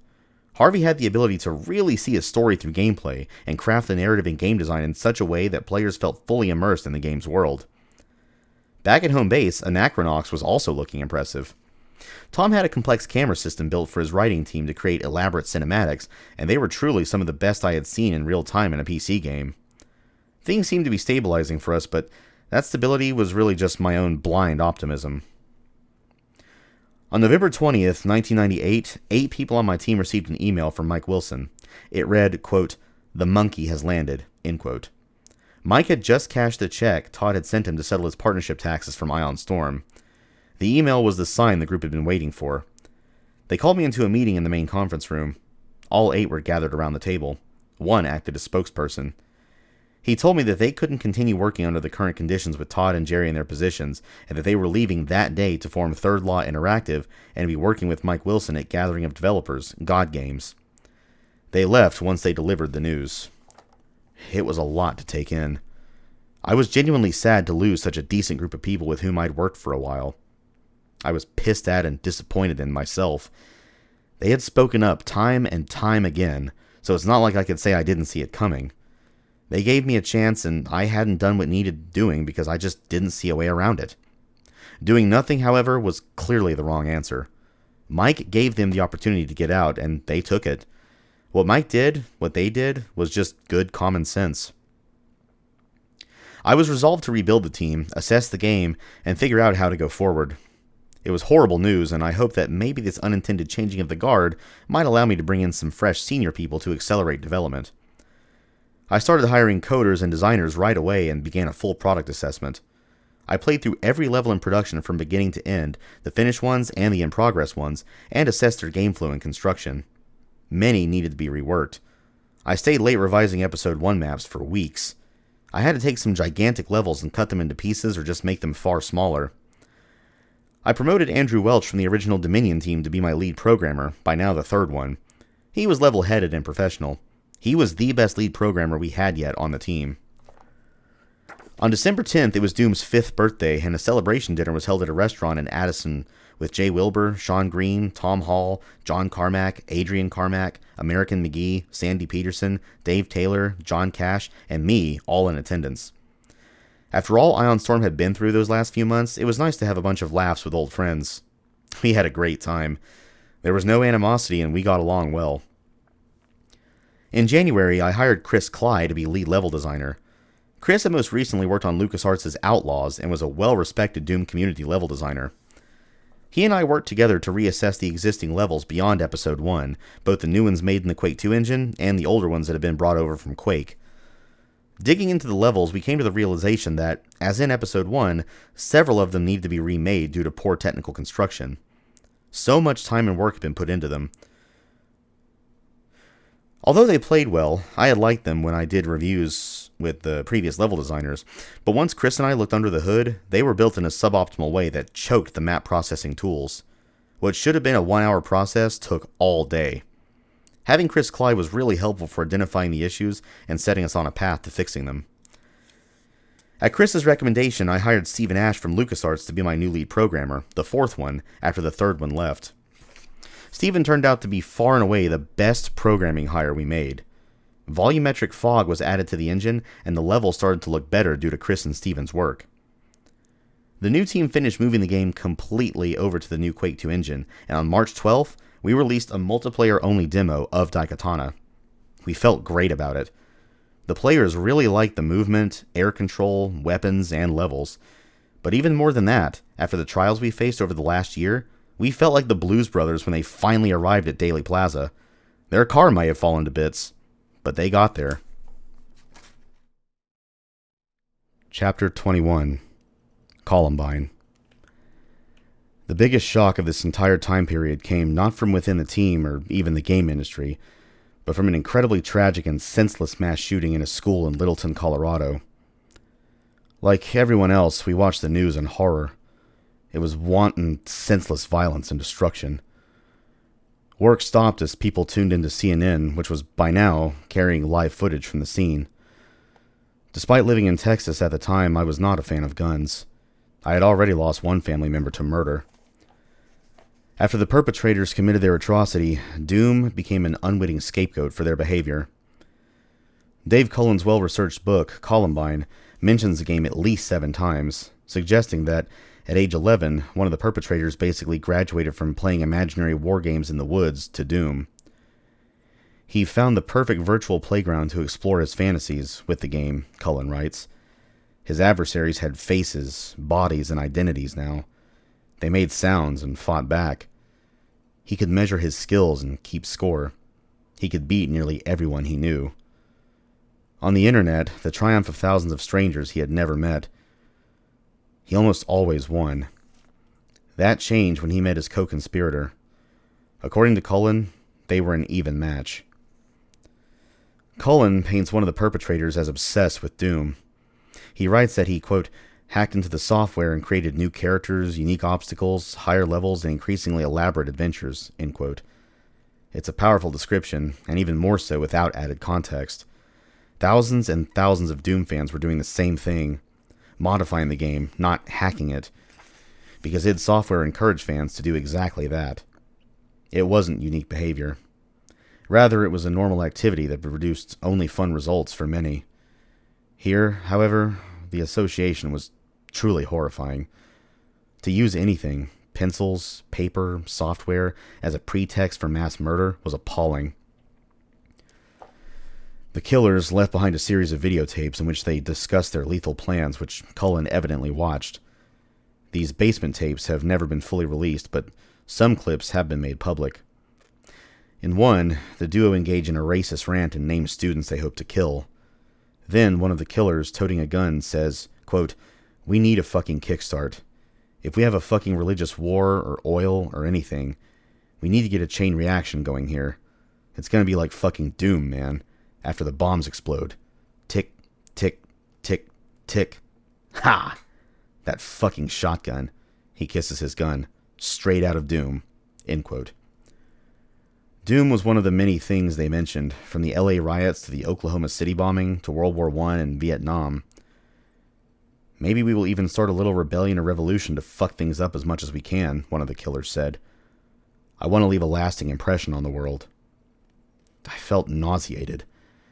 I broke out in a literal cold sweat. I could not believe what I was hearing. They were obviously incredibly unstable, dangerous young men. I was horrified to even hear them mention Doom. My shock at hearing Doom in the discussion paled, of course, in comparison to the general sense of horror I felt, that we felt. I had 2 kids in school at the time. It's a tragic reality that school shootings are sadly not uncommon in the U.S. now. When Columbine happened, however, it was supremely shocking, cataclysmic, and worldwide news. And to be clear, when a school shooting happens, it is still supremely shocking and cataclysmic, even if it no longer makes worldwide news. With quotes like theirs, Doom and the massacre were intertwined in the minds of the general public, news commentators, and U.S. senators, who by now had already put video games in their censorship lists many times. I was horrified that this was even a part of that discussion. 10 years later, an academic friend of mine sent me a 2009 essay, the result of research into the writings of one of the killers by Dr. Peter Langman. The essay echoes a lot of the findings in Cullen's book, namely that video games, and Doom and Duke Nukem 3D specifically, happened to be in the wrong place at the wrong time. The themes the killers repeatedly discussed were weapons, power, hatred of people they perceived hated them, and violent control. I do not believe that video game violence causes real-life violent events. Multiple studies bear this out. As someone who endured physical assaults as a kid and lost a family member to murder, the discussion strikes me as well-intentioned but not fruitful. There was a clear and obvious dividing line to me. Playing Duck Hunt in Doom is quite different than firing a real gun at a real human being. I have played practically every video game on the planet. I've never even so much as spanked my children. I am a gentle father, friend, and husband. Images of violence have been everywhere for generations, in movies, on TV, in books and paintings. Blaming video games for sociopathic and psychopathic behavior in a society rife with violent imagery, guns, and mass shootings strikes me as problematic. Years after the Columbine massacre, I met Brooks Brown, an insider who knew the killers and played Doom with them. He let me know that there was so much more to the story and that our game was not responsible. It did not create the killer's break with reality and, ultimately, mortality. His book, No Easy Answers, The Truth Behind Death at Columbine, chronicles his chilling experience. Brooks and I have become friends over the years, and him sharing his experience was both generous, courageous, and important. He believes Doom had nothing to do with inciting their deranged behavior.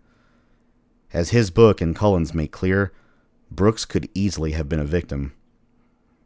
All this discussion, of course, is purely academic. Tragically, 15 children died that day, and a further 24 were injured. It remains one of the darkest days of my life, and like the rest of the world, I felt and still feel so incredibly sorry for every single person who lost their lives or lost someone they loved that day. Chapter 22. Hitting Bottom. E3 kicked off in May of 1999, a month earlier than normal. We were prepared to show off the latest work on Daikatana at the huge Eidos booth that featured all their upcoming games and recent releases.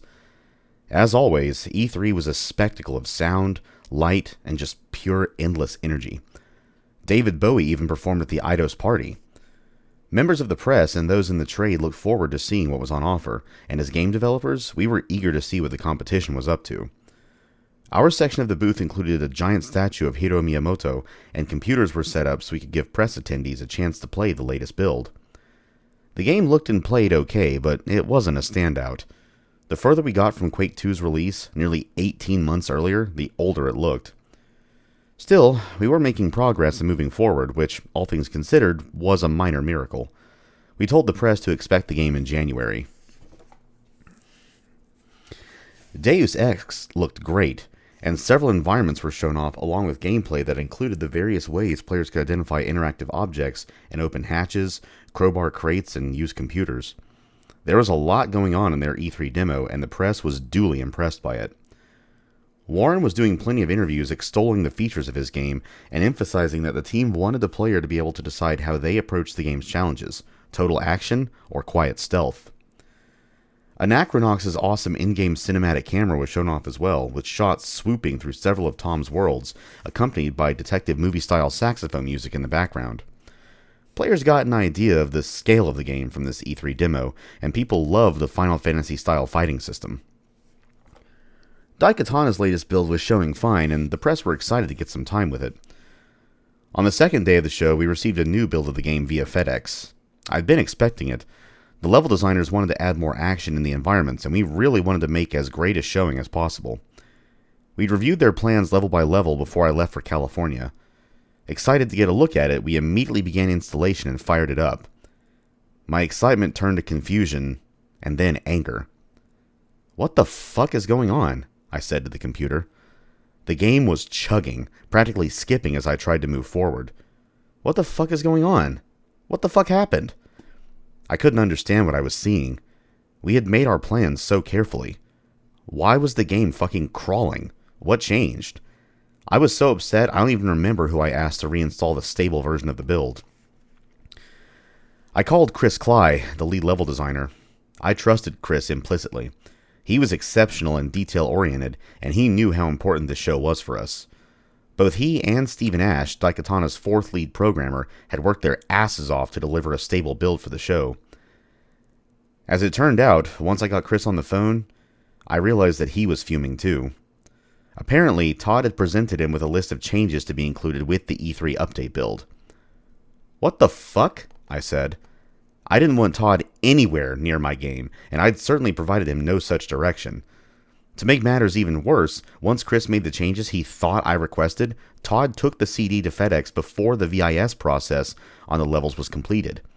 That more than explained why the maps were running slow. Without VIS, the game was trying to draw the entire map every frame.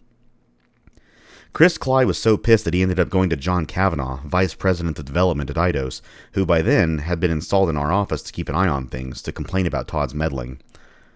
For me, this was the straw that broke the camel's back in half. When I got back to Dallas, I wasted no time going straight to John Kavanaugh myself. Granted, it should have happened sooner. The 8 people who left to form Third Law Interactive made that more clear, but I was officially done with Todd. I laid out the problems, starting with our most recent issue, the E3 build, then put the long litany of complaints out there on the table, things I had experienced myself, as well as those which had been relayed to me from people who were still at Ion and those who had left. It was all uncalled for, and this moment was long, long overdue. I explained that we had tried everything we could think of short of this measure, and that nothing had worked. There was no other choice. Todd needed to leave Ion Storm. Seeing the writing on the wall, John arranged a meeting with Charles Cornwall, the owner of Eidos, at the Four Seasons Hotel in LA the following month. Until that time, we kept plans for the meeting under wraps. In June, Todd, Jerry, Tom, and I flew to LA, took cabs to the Four Seasons, and got ourselves set up in the conference room for the big meeting with Eidos. Todd started to talk about the buyout he believed Eidos called us there to discuss. Charles Cornwall took a deep breath and let Todd know point blank that a deal was not in the cards. "We're here because we're concerned about Ion Storm's leadership," he said. I started talking. "I'm trying to make a game, Tom is trying to make a game, and it's been nothing but problems." While it wasn't the most professional way to put it, I added, "Either Todd goes, or I go. There's always some kind of bullshit going on. Screwing up our E3 showing is just the latest." I went on to discuss the changes that Todd asked Chris to make. Tom talked about how people in the company perceived him. It was his opinion that Todd wasn't well liked and treated people poorly. Jerry, suggesting some kind of amicable arrangement, wondered if we could perhaps give Todd his own project to work on. Charles looked toward Tom and me and, as I remember it, said, "The only reason I invested in Ion Storm is because of John. I do not know who Todd Porter is, and I do not care." I don't recall Todd addressing our issues. Rather, I recall that he collected his thoughts and calmly indicated that it was going to cost us some money. Charles didn't acknowledge the money comment. Instead, he told him not to bother returning to the Ion Storm office once we were back in Dallas. It was decided that both he and Jerry would leave. With that, it was finished. I'd never felt so light in my life. I knew it wasn't the end of the road with him, but at least the hardest part was over. I felt for Jerry, but we didn't see any other way. We returned from LA and informed the team that Todd and Jerry were gone. It seemed as if people were surprised and relieved. It felt like a weight had been lifted. Outside the company, it only fanned the flames of Ion Storm's Titanic-like storyline. Behind the scenes, Todd was negotiating the financial terms of his departure. As a shareholder in the company, he had to be paid to relinquish those shares. By July, however, Todd hadn't been paid yet and started saying he'd come back into the office. We took his message to mean, the sooner I'm paid, the sooner I'm gone and won't cause any problems. Recruiters had started circling the company looking for talent, and knowing that Daikatana wasn't going to be the career boost their resumes were looking for, I lost both Chris Cly and Stephen Ash. I didn't begrudge them. I'd never been on a more challenging project myself. I promoted Sean Green, who by now had been programming the Indie Engine since 1997, to be my 5th lead programmer, which may be an industry record. Having seen everything he did software, he had excellent discipline, and his experience in the engine made his progress smooth. Daikatana was coming together, and though it wasn't the game I'd hoped it would be, and was certainly not the game that was hyped, it was a miracle that it was in playable shape, considering everything it had been through. Putting out one fire after another, I wasn't able to spend enough time on it, but with the leadership changes made, everyone agreed that things were so much better. In September, Eidos bought a majority stake of the company in exchange for development costs paid to that point, and the cost of buying out Todd and Jerry. The amounts they were paid are confidential, of course, but they were substantial payments. Of us 4 owners, they were the only 2 that saw any money from Eidos. We were just grateful to have peace, and I am sure they were grateful to receive those checks. As the year came to a close, we kept our heads down and kept working on Daikatana, Anachronox, and Deus Ex. Things were productive and sometimes stressful. We were working a lot of hours, and the firestorm in the media and on forums had only heated up. Heading into December, we knew we weren't going to make the January launch of Daikatana, but we held the not launch party anyway in the rotunda of the Chase Tower, since Eidos had planned for it for months, and too many people's calendars were scheduled around it. The party was a big affair, and around 100 people came. It was the first chance we'd had to celebrate in our existence as a company. For the first half of 2000, the Daikatana team put their heads down to get the game ready to go out the door. In March, it hit beta, all the content was in, and we furiously fixed all the bugs that we could find. Through April, we tested the game over and over for weeks. Every 4 days, we made a new build and a new release candidate. Inevitably, we'd find another bug, usually a serious one. We worked and worked to fix that too. By mid-May, we were at release candidate 18. It was not the game we hoped it might be, but we had run out of time. Eidos deemed it good enough to launch. On May 22nd, Daikatana appeared in stores in the US. Those who believed the hype were heartily disappointed when it didn't live up to it. Those who did not believe the hype took pleasure in pointing out just how hard it had failed. One reviewer even said I should be punched in the face for it, in print no less. Not surprisingly, it got mostly negative reviews, with many knocking it for its poor sidekick AI, which dramatically affected play, a host of remaining bugs, and its dated look. By now, Quake 3 had been out for 5 months. I also decided to make the first level super challenging, but players didn't like that either, something that would surely be revealed in today's focused test-driven development. Reviewers had expected a better game than Quake, and it was certainly not. Today, the unofficial community patches have addressed the core issues of the game, and its gameplay is closer to what it should have been at launch. It even has a following and an active community. In contrast to Daikatana, Deus Ex released June 23, 2000 to amazing reviews. We were thrilled for the team, and I was grateful that Warren got the chance to make it and make it at Ion Storm. Deus Ex went on to win several well-deserved Game of the Year awards. As of May 2022, series sales for Deus Ex have reached 12 million units. It was a breakaway success story where everything went right, and Eidos easily earned out its investment in Ion Storm on Deus Ex sales alone. Some did criticize Deus Ex for dated graphics, but I feel that this was not uncommon in this area of the graphics arms race, where sometimes graphics took precedence over gameplay. The team took a break after shipping it and returned to work on a patch to fix the noted issues. Once that was done, they began pre-production on the next game in the series. After a break, I started to work on my next FPS, then titled simply Game X. I worked with the art team and created some environmental concepts so that we could visualize the world, and we began to experiment with a new program, Bryce 4, a terrain generator that created fractal landscapes. For Game X, we installed and were getting familiar with the Unreal Engine. It was different than Quake's engine, obviously, but exceptionally powerful and being used by a number of developers to make FPS games. The main character used a first to third person camera that transitioned smoothly between those modes. To my knowledge, it was the first FPS to ever do this, although the game itself was never released. The Anachronox team buckled down and we worked together to both determine and solidify only the maps with which Anachronox would launch. In September, the team started to work longer hours, under pressure to get the game out the door. Eidos asked me and my Game X team to join forces with the Anachronox developers. The levels needed some help, and I took control of the game location and map compilation tasks, and also aided in scripting everything that wasn't done yet, for which Tom was grateful. After the Daikatana and Deus Ex launches, we really wanted Anachronox to be closer to the Deus Ex end of the spectrum, so we did whatever we could to ensure that everything Tom needed was in the game. Anachronox hit retail shelves on June 27, 2001, and fortunately, it was well received, garnering positive reviews from critics and even a Best Use of Humor award from Computer Gaming World. Unfortunately, Eidos barely supported it through advertising, and most players came to it via word of mouth or reviews. Development had taken a full year longer than Daikatana, and in order to recoup some of their investment, Eidos limited its marketing spend. A month earlier, rumors on the internet surfaced to say that Ion Storm was shutting down. I talked to Stan Herndon, our then CFO, who was in daily contact with Eidos. He just received the news himself and was planning to talk with me. The rumors were true. Eidos was planning to close the studio in the next few months as soon as Acknowledgments shipped. It was not unexpected, but it was certainly tough news.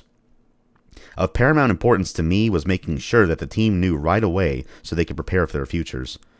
I wanted to plan a shutdown and not have them stuck in an instantaneous scramble. I negotiated with Eidos to give us a month after Acknowledgments shipped so our people would have the time to get new jobs. To their credit, Eidos agreed, and to the team's credit, everyone stayed until the end. July 31st, 2001 was our last day at Ion Storm. Tom and I rolled our carts of our stuff from the office into the parking lot and loaded up the trunks of our cars. "See you tomorrow?" he asked. "Yeah," I said. "I'll see you then." Daikatana and Ion Storm are cautionary tales of a game that still somehow made it out the door and of a company that could not survive its many challenges. People have asked me for years what went wrong. The answer, in a literal word, is me. If nothing else, writing this book has been a transformative process. It has allowed me to see patterns that have followed and defined me, patterns I may not have otherwise seen. As a child, when things got bad, out of necessity, I stayed quiet and waited for it to pass. When Carmack sent out his report card, I stayed quiet and waited for it to pass. When people were upset at things happening within Ion Storm, I stayed quiet and waited for it to pass. Everything that happened at Ion Storm is a direct result of that flaw in my character. Had I taken action, had I talked to people, had I prevented issues from developing when they were just emerging, so many things in my career and in my life would have been different, and so many people would have been spared the difficulties this flaw created. In particular, at Ion Storm, I should have taken action regarding the team's issues with people in positions of leadership when people first asked me to, instead of letting it go on. In the end, that caused the teams a lot of stress and cost me a lot of time away from Daikatana. Both paid the price. I also never should have approved the notorious bitch ad or allowed the hype train to leave the station. While comparing notes, Tom and I reflected on a lot of difficult moments at Ion Storm, but we shared a lot of beautiful ones too. To this day, the Acknowledgments team still meets up for dinner every year at the Game Developers Conference. They're close. Deus Ex is regularly named Game of the Decade and always appears on greatest games of all time lists. I remain good friends with most everyone who is at Ion Storm, people who are still changing the industry through their visionary work even today. And it bears repeating that many people got their start at Ion Storm. I think Henrik Jonsson, former programmer on Acknowledgments, who is currently an investment scout for the games industry, put it best. Quote, "The young people who got together at Ion Storm learned massive amounts about game development and went on to do great things. I doubt that Epic Games would be the same if not for people like Lee Perry, Jay Hosfeld, Chris Perna, and Josh J, who grew into their own at Ion Storm. Gears of War and Fortnite would be very, very different, or even not exist, if it weren't for some Ion Storm people. You liked the writing in God of War? Matt Sophos and Richie Gaubert, the writers of God of War, both grew up at Ion Storm. Joey Liaw, who saved Healthcare 2.0 Obamacare website, Ion Storm programmer. The list goes on. It's hard to overstate the importance of Ion Storm as a breeding ground for exceptional talent." End quote. Not surprisingly, Jerry O'Flaherty, who even then showed a lot of talent in spite of everything happening around him, went on to become the art director at Epic Games. While I wish it had not been as rocky as it was, I am grateful to everyone who was there, however briefly, and to those who stuck with it as long as they did. I'm also grateful to the fans who sent me emails, sometimes apologetically, like they're admitting to a crime. I actually liked Daikatana. I am sure they also like it more now that fan-made patches fix the AI and the other issues. I'm grateful for the lessons I learned, including the hard ones. If I had to sum it up all as a business lesson, this is it. Don't let problems magnify. Deal with issues as soon as they arise. Problems always magnify over time. Don't hype what you don't have. Never insult your fans, even in jest. Trust your gut instinct. If you think something is wrong, there's probably a reason, even if it's not obvious. though in the case of the bitch ad, it was obvious. Make sure people are treated well. Games do not make themselves. Focus on the fun. Games do not design themselves. Surround yourself with good people and give them what they need to make something great. Find a way to support someone, like a video game publisher, who wants to make something else great, even if that something else is without you. Vet your founders because you will face highs, lows, and challenges together. Fail gracefully. Failure is a part of games, a part of life, and a part of success. Accept your flaws, reload your save, and try again. Chapter 23. Open World Exploration. I was ready to explore. For the past 13 years, I've been making first-person shooters from Hover Tank 1 through to Daikatana, and I felt I had explored the highs and lows of shooter design. Likewise, I had experienced the best and the worst of company dynamics. My eureka moment at Softdisk with Dangerous Dave and copyright infringement led to the formation of id Software, while IonStorm had been a roller coaster of challenges. I thought about all of this in the last month as IonStorm wound to a close, as well as what opportunities were on the horizon. As we walked out of IonStorm, Tom and I knew we wanted to continue working together, and there were numerous options to consider. The games industry had gone through so many changes just in the last few years. Japanese role-playing games, or JRPGs, dominated the awards with Chrono Cross, Final Fantasy IX, Dragon Quest VI, and The Legend of Zelda Majora's Mask, each taking a Game of the Year award from various outlets in 2000. The Sims, designer Will Wright's game about simulated humans, created a new and interesting genre. Deus Ex managed to take home a BAFTA Interactive Award for Game of the Year, giving us a reason to celebrate. In considering our next steps, we didn't want to just start another big company. I just want to code, I said. The best times I ever had in game dev involved me coding for hours and hours and hours. In my dream scenario, that's all I'm doing. You design whatever it is, I said to Tom, and I'll code it. I also wanted a break from the calamity of management. At the time, the PC world was just getting off MS-DOS and onto Windows, and then a new kind of gaming platform emerged, the mobile phone. Early mobile phones were far from the smartphones we have today, which are powerful computers in their own right, with screen resolutions and processors capable of delivering exceptional play experiences.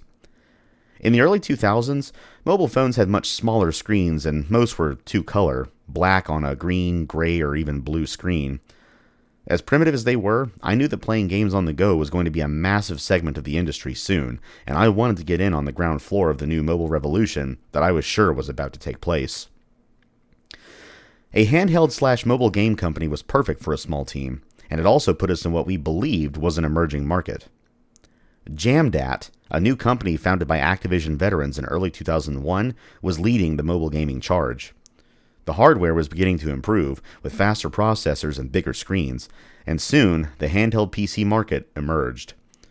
The most popular handheld PC was Compaq's iPAQ.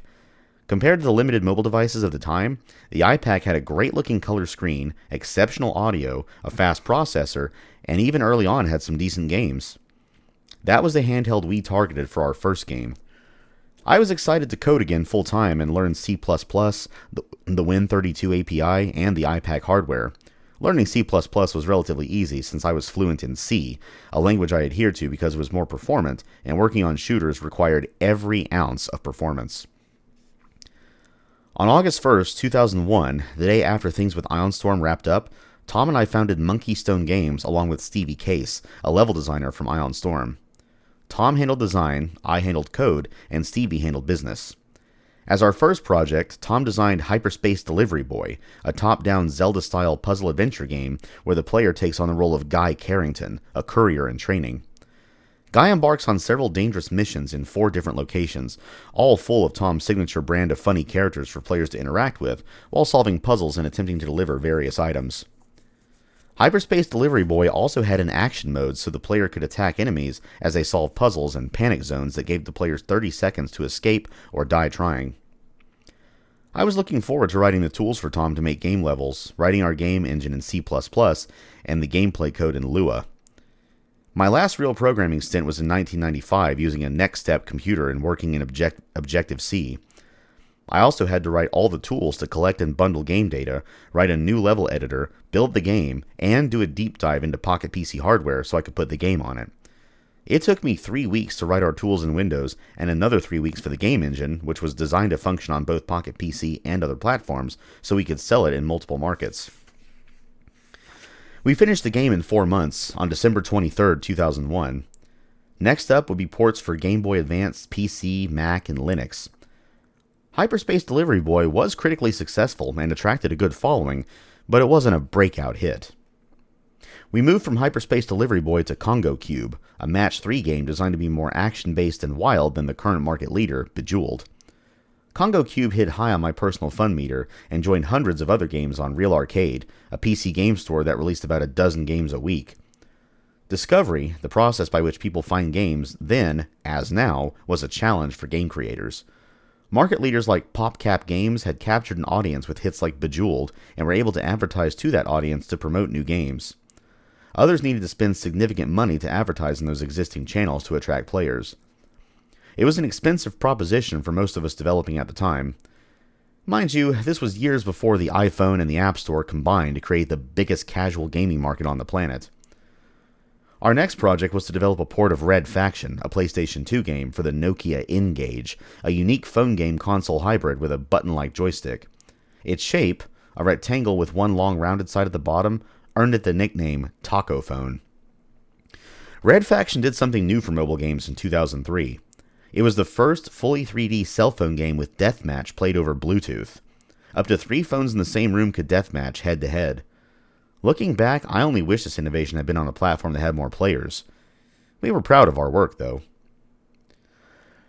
There were plenty of exciting technical and design opportunities in the Wild West of the early 2000s mobile market, but we're likely too early in the space to make a big splash. The market was microscopic compared to what it is today, and phones and handheld devices of the time did not have good input mechanisms to allow intuitive gameplay. Regardless, as a programmer and designer, working on a new platform and learning the new language in C++ was captivating. In 2003, Tom and I decided to move on from Monkey Stone to work in the console space. Both of us had had our games published on consoles or ported to them, but we had not worked natively in the console space except for that brief and unexpected 3-week marathon coding session for Wolfenstein 3D Sport to the SNES. By now, the console market was well diversified. The PlayStation 2 arrived in 2000, and the original Xbox entered the market in 2001. Working on consoles offered the tremendous benefit of platform uniformity. Where PC games and mobile phones had many different operating systems, device drivers, and performance capabilities, consoles presented a uniform target for developers to hit. I had enjoyed that aspect of Monkey Stone the most, learning new tech, platforms, and design patterns. Through the grapevine, I learned that Midway Games in San Diego needed a game designer to steer the latest Gauntlet game. Midway originally brought Space Invaders and Pac-Man to the US, so I was familiar with their history. I loved San Diego, its climate, and its easy access to authentic Mexican food, and I felt ready for a move to explore entirely new horizons. As a bonus, Kelly and the boys were now also in California, so I'd be closer to them too. After some back-and-forth discussion, I signed on. As a computer-first developer for the past 24 years, I was eager to get some console-first development experience. Tom signed on to work in the company's third-party division providing creative support for Midway's studios. From a design perspective, I jumped into the world of console certification requirements. Those in development already know what many players may not. There is a reason that the user experience of all console games feels somewhat similar. It's by design. The shared wisdom of design and user experience in the TRCs, technical certification requirements, was incredible. Maybe I should say TCRs, not TRCs. Anyway, technically, the consoles were likewise impressive. To develop on consoles, developers use a dev kit, which is specialized hardware designed by the console manufacturer to allow developers to run pre-release builds on the machines. As a designer, I ran the game via dev kits too, but didn't get into the code side. I left Midway shortly before Gauntlet 7 Sorrows shipped. The game was heading for a get-it-out-quick trajectory to compensate for some other games slipping, and Midway no longer had the need for the deep game design. It was great to get some console experience under my belt, though. As most games aim to do, Gauntlet shipped simultaneously on both PS2 and Xbox to take advantage of the biggest potential audience. After I left Midway, I decided to take a few months off. The first time I had done so since receiving the Apple II as a kid. This period of exploration from mobile to console was energizing to me. In the early days of my career, exploring machines and new languages was as consuming as a good game. I stayed up around the clock working on something not because I needed to, but because I wanted to. Sometimes games were released that had a similar effect, and I studied them like a writer studied a great piece of literature. While I was still at Midway, for example, Half-Life 2 came out. The expert use of physics for interacting with the environment and the inclusion of physics puzzles gating progression was brand new for shooters. This sequel was better than the original, and that was a tough act to follow. As of this writing, I believe it's one of the best shooters ever made, and at least for me, it stands the test of time. A few weeks later, World of Warcraft, or WoW, a massively multiplayer online game, released.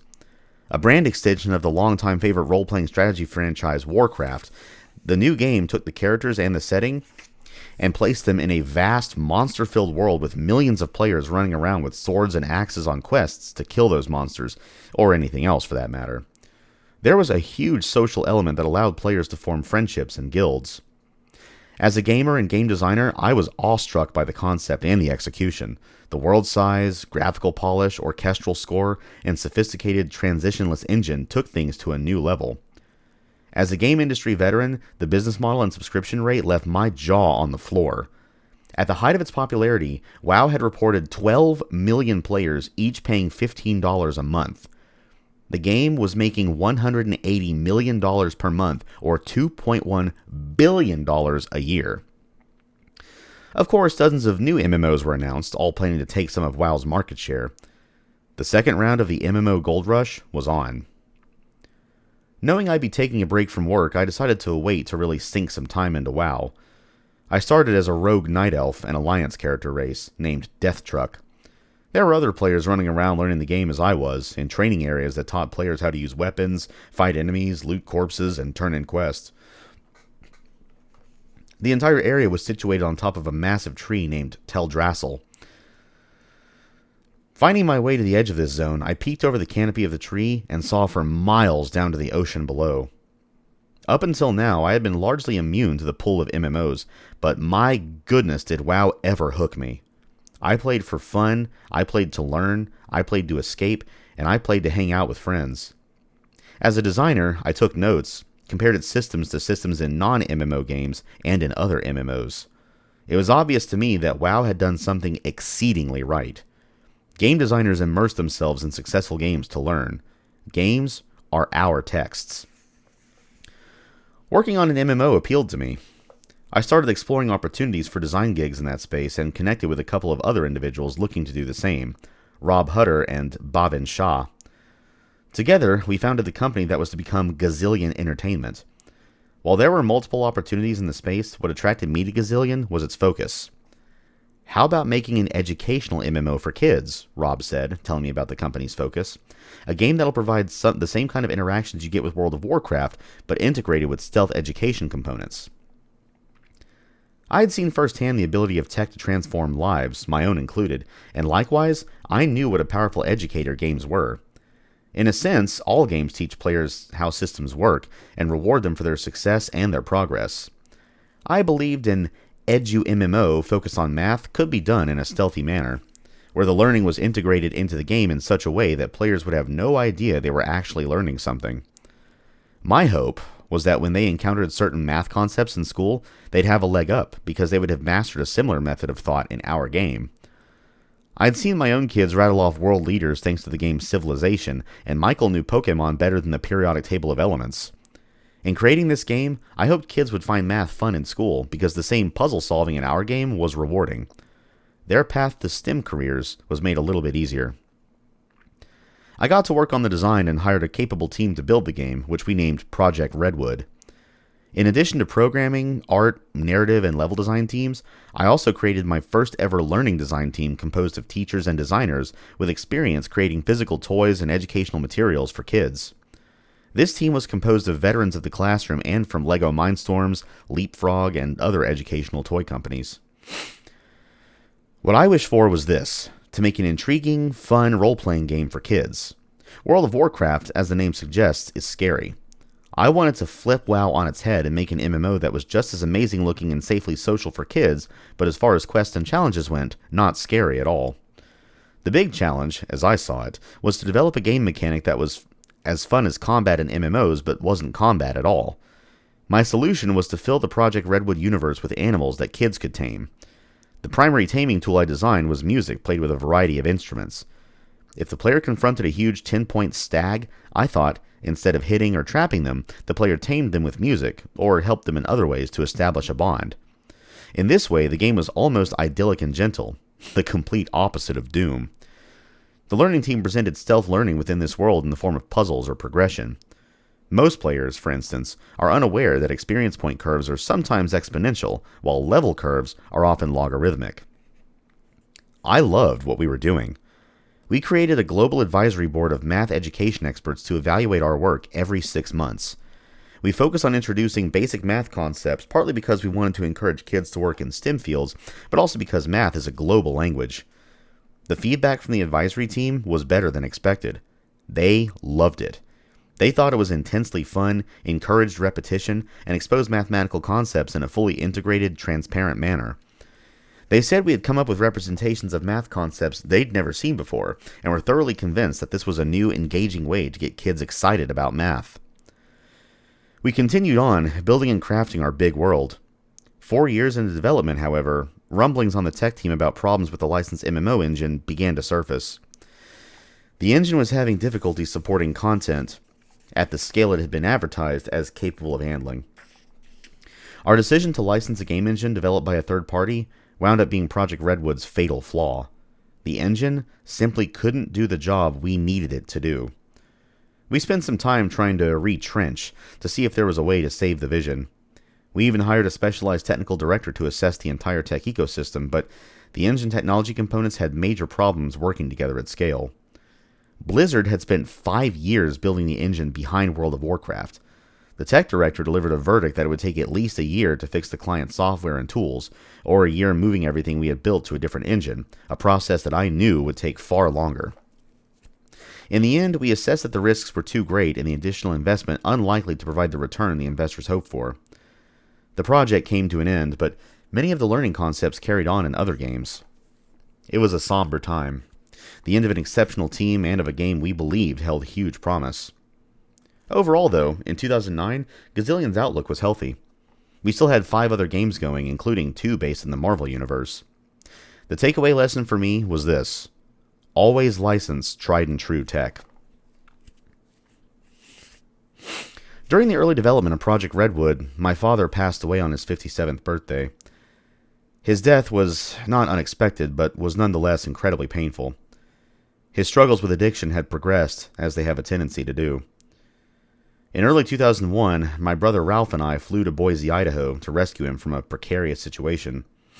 I paid off his debts and brought him to Dallas, where we checked him into rehab. I purchased a house for him to live in, and Ralph even moved in to help out. After a few years, though, he just up and left and moved back to Grandma Suki's in Tucson. She welcomed him back, and unfortunately, he went back to drinking hard liquor. So much of who I am comes from my father. Not just my appearance, I look just like him, and my name, I am named after him, but also my sense of humor, adventure, and desire to play games competitively. He bet, won, and sometimes lost cars playing pool. He was proud of his time singing with Mariachi Cobre, and I am blessed to have inherited his voice as well, though I only sing while coding, as several of my coworkers have noticed. He was incredibly proud of our Mexican and Yaqui heritage, taught me to be too, and every dish I make comes from him having taught me to cook and cherish the dishes and flavors of Mexico. I still listen to our traditional music every day. I flew to Tucson for his memorial. Family from both sides of the border were there, and everyone had good things to say about him. Everyone loved him. I loved him. While alcoholism and addiction defined his death, it did not define his life. He was so many things to so many people.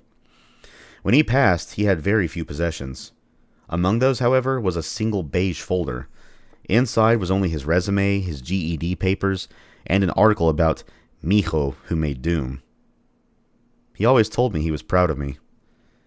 Te extraño y te amo, papá. With Project Redwood coming to a close and people moving on to other projects, I was ready for my next exploration. As it turns out, friends and family who had never played games were suddenly interested in a game called Farmville, and they wanted to know if I'd played it too. The volume of these requests, both in person and on Facebook, caught my attention. What exactly was drawing in people who had, until now, never cared about playing games? By now, I was dating another game developer, Brenda Garno, who was working at social game company Slide at the time, and she and I started talking about the design patterns in these games. Slide published a game called Super Poke Pets, where players created, cared for, outfitted, and customized a home for virtual pets. It was extremely light touch. Players didn't need to learn any specialized controls beyond point and click and drag. Furthermore, the play was shallow. Players didn't need to retain information session to session or strategize about grand plans or short-term tactics. All the social games integrated the player's friends network as a core component of play and a means of spreading the word about the game itself. Players asked for and gave gifts. It was about as far from first-person shooters as one could get, but nonetheless, I was fascinated with the design of these games. It was a form of asynchronous play that involved a player's entire friend graph, giving new meaning to the term shareware. As you might expect, game designers in a relationship spend an inordinate amount of time talking about games. Like me, Brenda is from the Apple II days, and she has an appreciation for game history and a lifelong love of game design. We had originally met at Origin back in 1987 and stayed in touch throughout the years.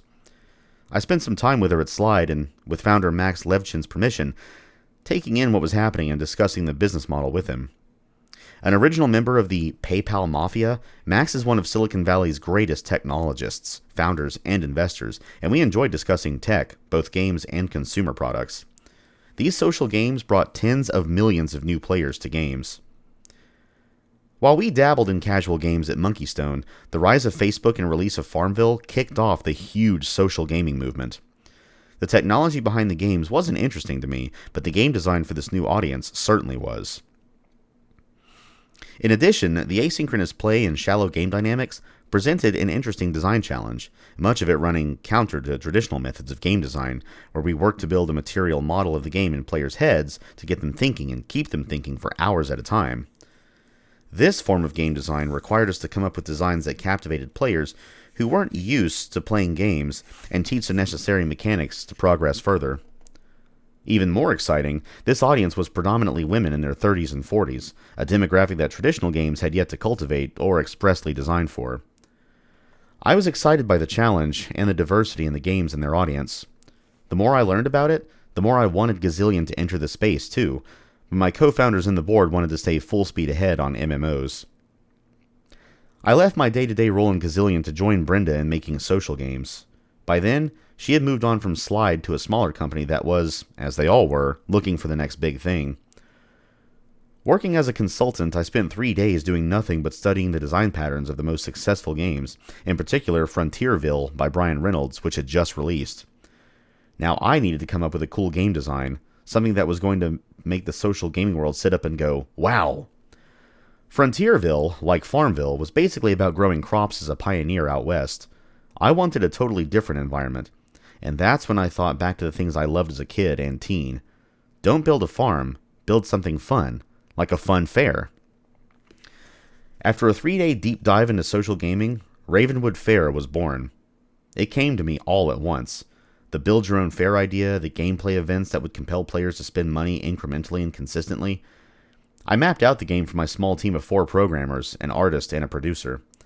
It took 57 days to build and release Ravenwood Fair. Within 3 weeks of its October 19th, 2010 release, the game had 4 million players and earned $1 million in revenue for the company. Over the next 6 months, the game grew to 25 million monthly players, and the company grew from 30 people to 130 people. It was a huge hit.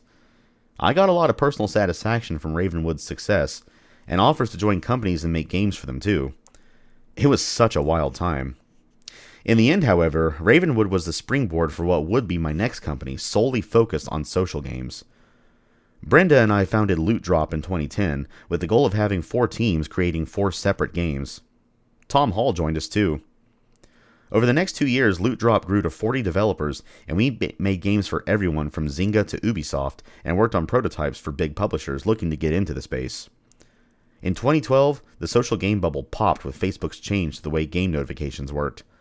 Namely, people were annoyed with the game messages spamming their feed, and so Facebook curtailed the practice, and with it, curtailed the ability for these games to take off. It was a great ride for Loot Drop and for our time in the social and casual space. We released 3 games during that time, Ghost Recon Commander, Charmcraft Hollow, and Peddington Park, and built many more prototypes. One thing I'll always find interesting about this time is that Ravenwood Fair was arguably as successful in terms of player numbers and revenue as Doom was in its early days, but because of its platform. Demographic and market, it is still relatively unknown. Of those who do know about it, most are surprised to find that someone known primarily for violent video games made it. By this time, Brenda and I had been together for years, and we got married in October 2012. We decided to get stealth married in one of our favorite places in the world, Disneyland in Anaheim. Tom Hall got ordained as a minister to marry us, and along with his wife Terry, we, our families, and closest friends got in line at the Mark Twain riverboat in the afternoon. After the boat left the dock and rounded the corner, Tom began the ceremony. Eventually, all the other riders on the boat, including Disney employees, knew what was happening. People clapped and congratulated us, and we went to eat at the Big Thunder Ranch barbecue. Brenda's 3 young kids were my kids too. Maitza, Avalon, Donovan, and I all got on really well. When she was just 10, I introduced Maitza to Chrono Trigger, and as I had with Michael, we played through the game together. She was soon my WoW buddy, and she even started to learn C++. Avalon had an early interest in cooking, and together she and I cooked my family's traditional cheese tacos, tamales, and taquitos. Donovan, Avalon's twin brother, played games with me, narrating my play like he was telling a story. He took an early interest in game design too, and wrote entire game designs in notebooks, playable, so to speak, from beginning to end, starting when he was just 5 years old. Lilia, who was 14 at the time, had been raised as an only child up to this point, and found the family she always wanted. Following Loot Drop, I worked mostly as a consultant, a tried-and-true road followed by a good number of game designers. I worked with mobile companies, traditional game companies, TV shows looking to expand their audience, and movie studios who were sitting on juggernaut IP that had major game potential, but hadn't yet been picked up. My interest outside of work, or perhaps orthogonal to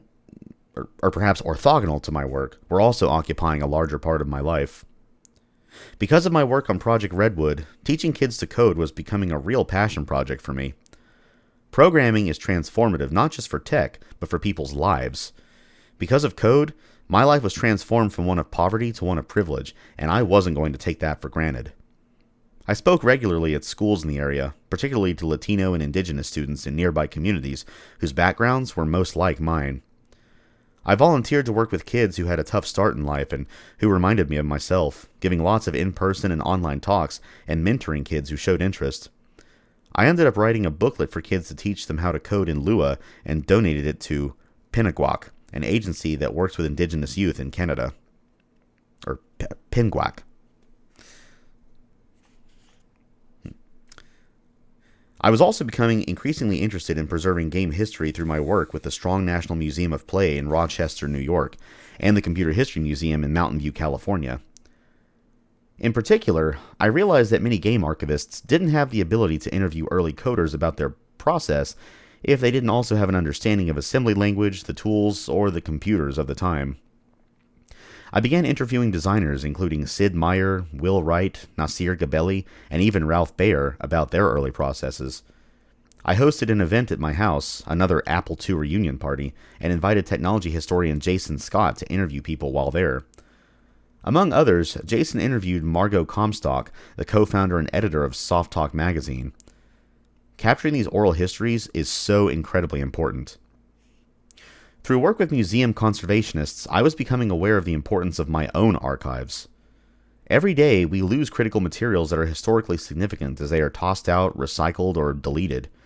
Design documents and disks full of uncompiled code represent the foundation and building blocks of the most important cultural medium of modern times. My own archives were substantial, containing everything I had ever worked on, including while at id Software. There are things that I have from early id Software days that even id Software doesn't have. Even unreleased game assets or early builds, for instance. These materials, as well as the materials for other game creators, have critical historical significance. Believe it or not, they're still tossed out every single day. I began to get my archives in order just as our family headed to New York City for a bit of a vacation and a consulting trip. We had just moved into our new home, which had a unique room, an actual hidden room, the perfect place to store my archives. Chapter 24. The Grass is Greener. On July 13th, 2013, Brenda called me while I was meeting with a client in New York. "The house is flooded," she said.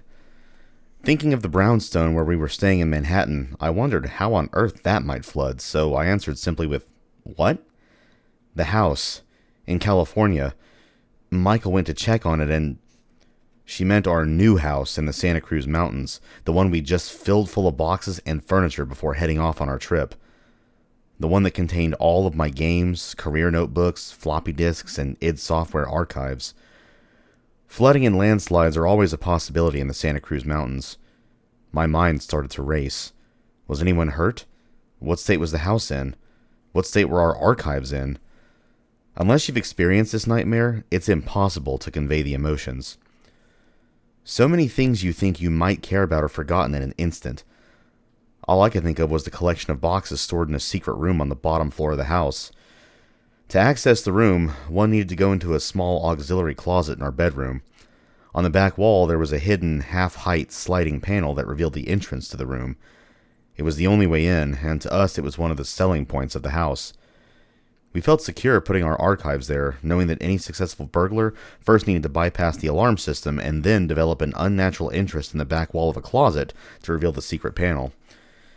I suppose any fan of id's FPS games might have looked for a push wall, but I wasn't expecting any of you to break in.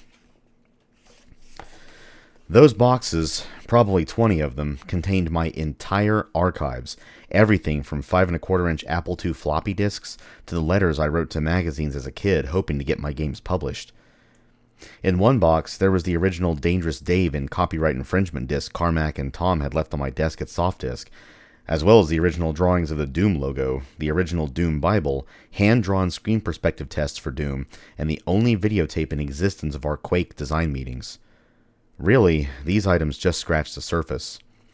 With the exception of one small box that someone lifted 20 years prior, every single piece of paper and every line of code I wrote in my entire career was in that room.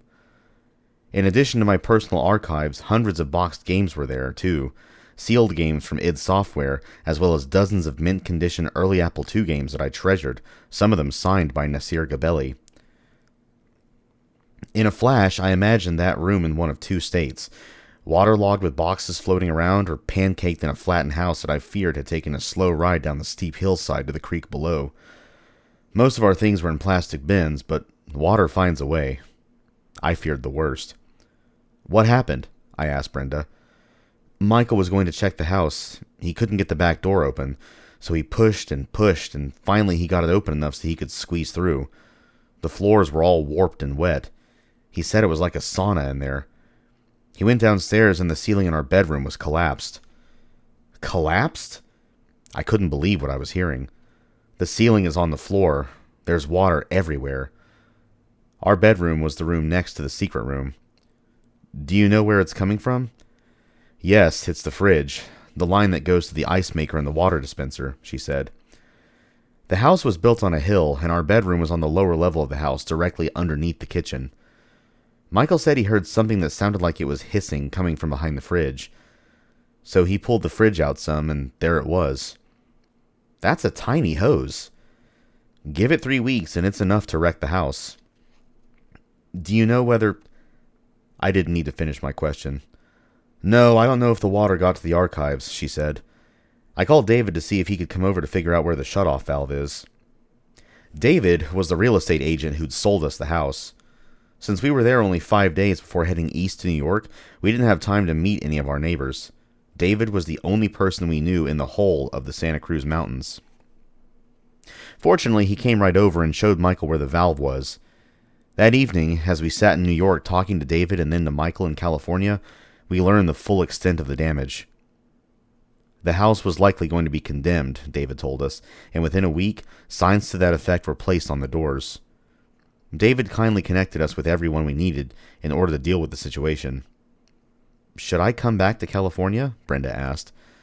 "John has a month or so before he's finished up, but I can come back." "There's no point. You don't have anywhere to live." The words hit us like bricks. "It's best to let the remediation experts handle it from here," he added. Over FaceTime, Michael walked through the house to show us the damage. Every room was wrecked. The wood floors were warped, the ceilings were collapsed, and the sheetrock walls on the ground floor and lower level were soaked. "Can you go in the closet in our bedroom and check that room?" I asked. Michael pushed the clothing aside, found the secret wall, and poked the phone and a flashlight inside. Expecting the worst, we couldn't believe our eyes. The secret room had escaped the disaster. Unbelievably, everything in that room survived. The ceiling and walls were intact. I still can't believe our luck. We directed Michael to the most critical boxes, and he took those home with him that night. This near-fatal brush to my archives brought me face to face with its historic value, and shortly thereafter I donated and continued to donate parts of it to the Strong National Museum of Play. Today, the collection that remains in my possession is stored in fire and waterproof containers in an off-site location that is itself monitored against all forms of calamity. It doesn't have push walls. I've also talked with many other game developers, encouraging them to donate or at least make available their materials to museums like the Strong, or to universities so they can be copied or preserved for future generations and researchers. In the weeks that followed our home's destruction, we stayed in New York.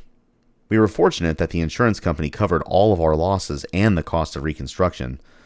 Sometimes we had interesting conversations with the insurance adjusters over the value of the few game items that didn't escape the water. Things like a ruined original Doom Wrote It t-shirt, a shirt made exclusively for members of the development team that is now a rare collectible. The insurance company appraised it as t-shirt $3. An original Commander Keen Aliens Ate My Babysitter box that had been left out on my desk was valued as old software $10. Fortunately, I had another shirt and a duplicate game. Finally back into our home, the kids settled into a normal routine for the first time in months. I worked on some personal projects like cataloging my archives, learning new programming languages, and catching up on recent research. I became interested in the Lua programming language again, largely because it was accessible and easy to learn. And I thought it'd be perfect for students at the college level, but also for kids at the high school and school levels too. Donovan, who was just 9, became curious about Lua and asked me to teach it to him. I don't remember a time when Donovan wasn't all about games. From when he was a little boy, he talked a non-stop stream of games and game design. My coding lessons with Donovan always started the same way. "What game do you want to make today?" Granted, we weren't going to make a full game, but at least give him something to wrap his head around while I taught him Lua. "Gunman Taco Truck," he said. Yes! I laughed at the sound of it and the possibilities it brought to my imagination. We spent an entire Saturday working on code, getting a taco truck up on the screen, getting the truck moving, and mounting a gun to its roof. That night, as Brenda and I were hanging out, Donovan came bounding into our room. Mommy, I know what the game is about." Like a proud game dev parent, Brenda grabbed her phone, told him to wait, and started recording. "You're this Mexican gunslinger who runs a taco truck," he began. "You're trying to get through the wasteland to kill all the mutant animals, and once you do that, you finally get to resisting safe bases. Every time you get to a resisting safe base, you get more money for selling tacos." "So you go to the bases and you serve tacos with your truck?" I asked. "Yes, randomly generated. There's just infinity, so it's an endless game." I wanted to make sure I had it right. The kid had a solid core loop. Brenda posted the video on Facebook. Donovan made her promise to add that players were able to purchase upgrades with income earned from their taco truck. He was quite serious about it. By morning, a few of our friends were excited about it too. George Broussard, a longtime friend and co-founder of Apogee Software, gave Donovan an enthusiastic thumbs up. "Even Wasteland Bandits need tacos. Best idea ever. Good job, Donovan." I decided to make the game with him. I'd help him with the code, but the design needed to be all his. As Donovan and I kicked off our project, Brenda was finalizing the details of what would become a life-changing adventure. A 3-month research trip to Ireland, the result of Brenda winning a Fulbright Specialist Award. A prestigious United States government program designed for cultural and academic exchange, the Fulbright agenda took her all over Ireland to visit universities and meet with game developers and government ministers. For Brenda, it was a no-brainer and a fantastic opportunity. I thought I might like to come along too. Although I lived in England as a teen, my family never crossed the Irish Sea. Brenda, whose ancestors came from Ireland, had also never been. Since neither of us were tied down to a commercial game dev project, the runway was clear. Donovan and I met for one last game jam before our trip. He didn't want Gunman Taco Truck to sit idle while I was away, and neither did I. I had a plan. Let's focus some on the design and the art assets for the game. Players can upgrade their truck, right? Yes, they can purchase better guns and rockets and more ammo, and more trucks. Exactly. So here's what I want you to work on. I put 4 stacks of paper on the table, each with 10 sheets. Each had a place to write a name, an area for drawing, and an area for a description. Pointing to the first pile, I said, "On these pages, I want you to draw the different trucks. Name them and tell me exactly what their properties are. Then, move on to the mutant animals, the truck upgrades, and finally, you can figure out what the tacos are." It was a lot of work for Donovan to do at the time, but if he had it all done when we came home, we'd be in a good place to begin development of his game. We arrived in Dublin on August 20th, 2014, and Brenda started her Fulbright. It's true what they say about Ireland. It's embarrassingly beautiful and lush, particularly to someone like me who comes from the desert. In the countryside, especially in counties Kerry and Donegal, the sights are breathtaking. Tiny roads carved through lush green mountain passes unlike anything I'd ever seen. Irish people are as friendly, welcoming, and funny as they are said to be, and we felt at home everywhere we went. On the weekends, when Brenda didn't have the responsibilities tied to the Fulbright, we traveled as much as we could. The more we traveled, the more I felt similarities to my family's Mexican culture. All gatherings were about fun, food, and music. In fact, you'll see it on pub signs everywhere. Crach agus col, Irish for fun and music. 3 months were over before we knew it. Back in our home in the Santa Cruz Mountains, we couldn't wait to see the kids, and we shared the goodies we collected for them and talked about how amazing the trip was. Though we hadn't said anything to each other, I think we knew even then that we were going to move to Ireland. Donovan was glad to receive his gifts, of course, but what he really wanted to talk about was Gunman Taco Truck. He handed me a binder. "It's all done," he said. Michael, now 26, happened to be at the house too, and we looked over Donovan's drawings with a mix of admiration and affection. Everything was just what I had asked for. I was so proud of him in that moment, of both of them really. Michael's career in the game industry was taking off. He was now working with Tom Hall as a programmer, and every job he was in, he worked hard and delivered constantly shippable code. "Are you going to make Donovan's game?" Michael asked. "We are. Thinking of a game jam. You want to join us?" "Just let me know when."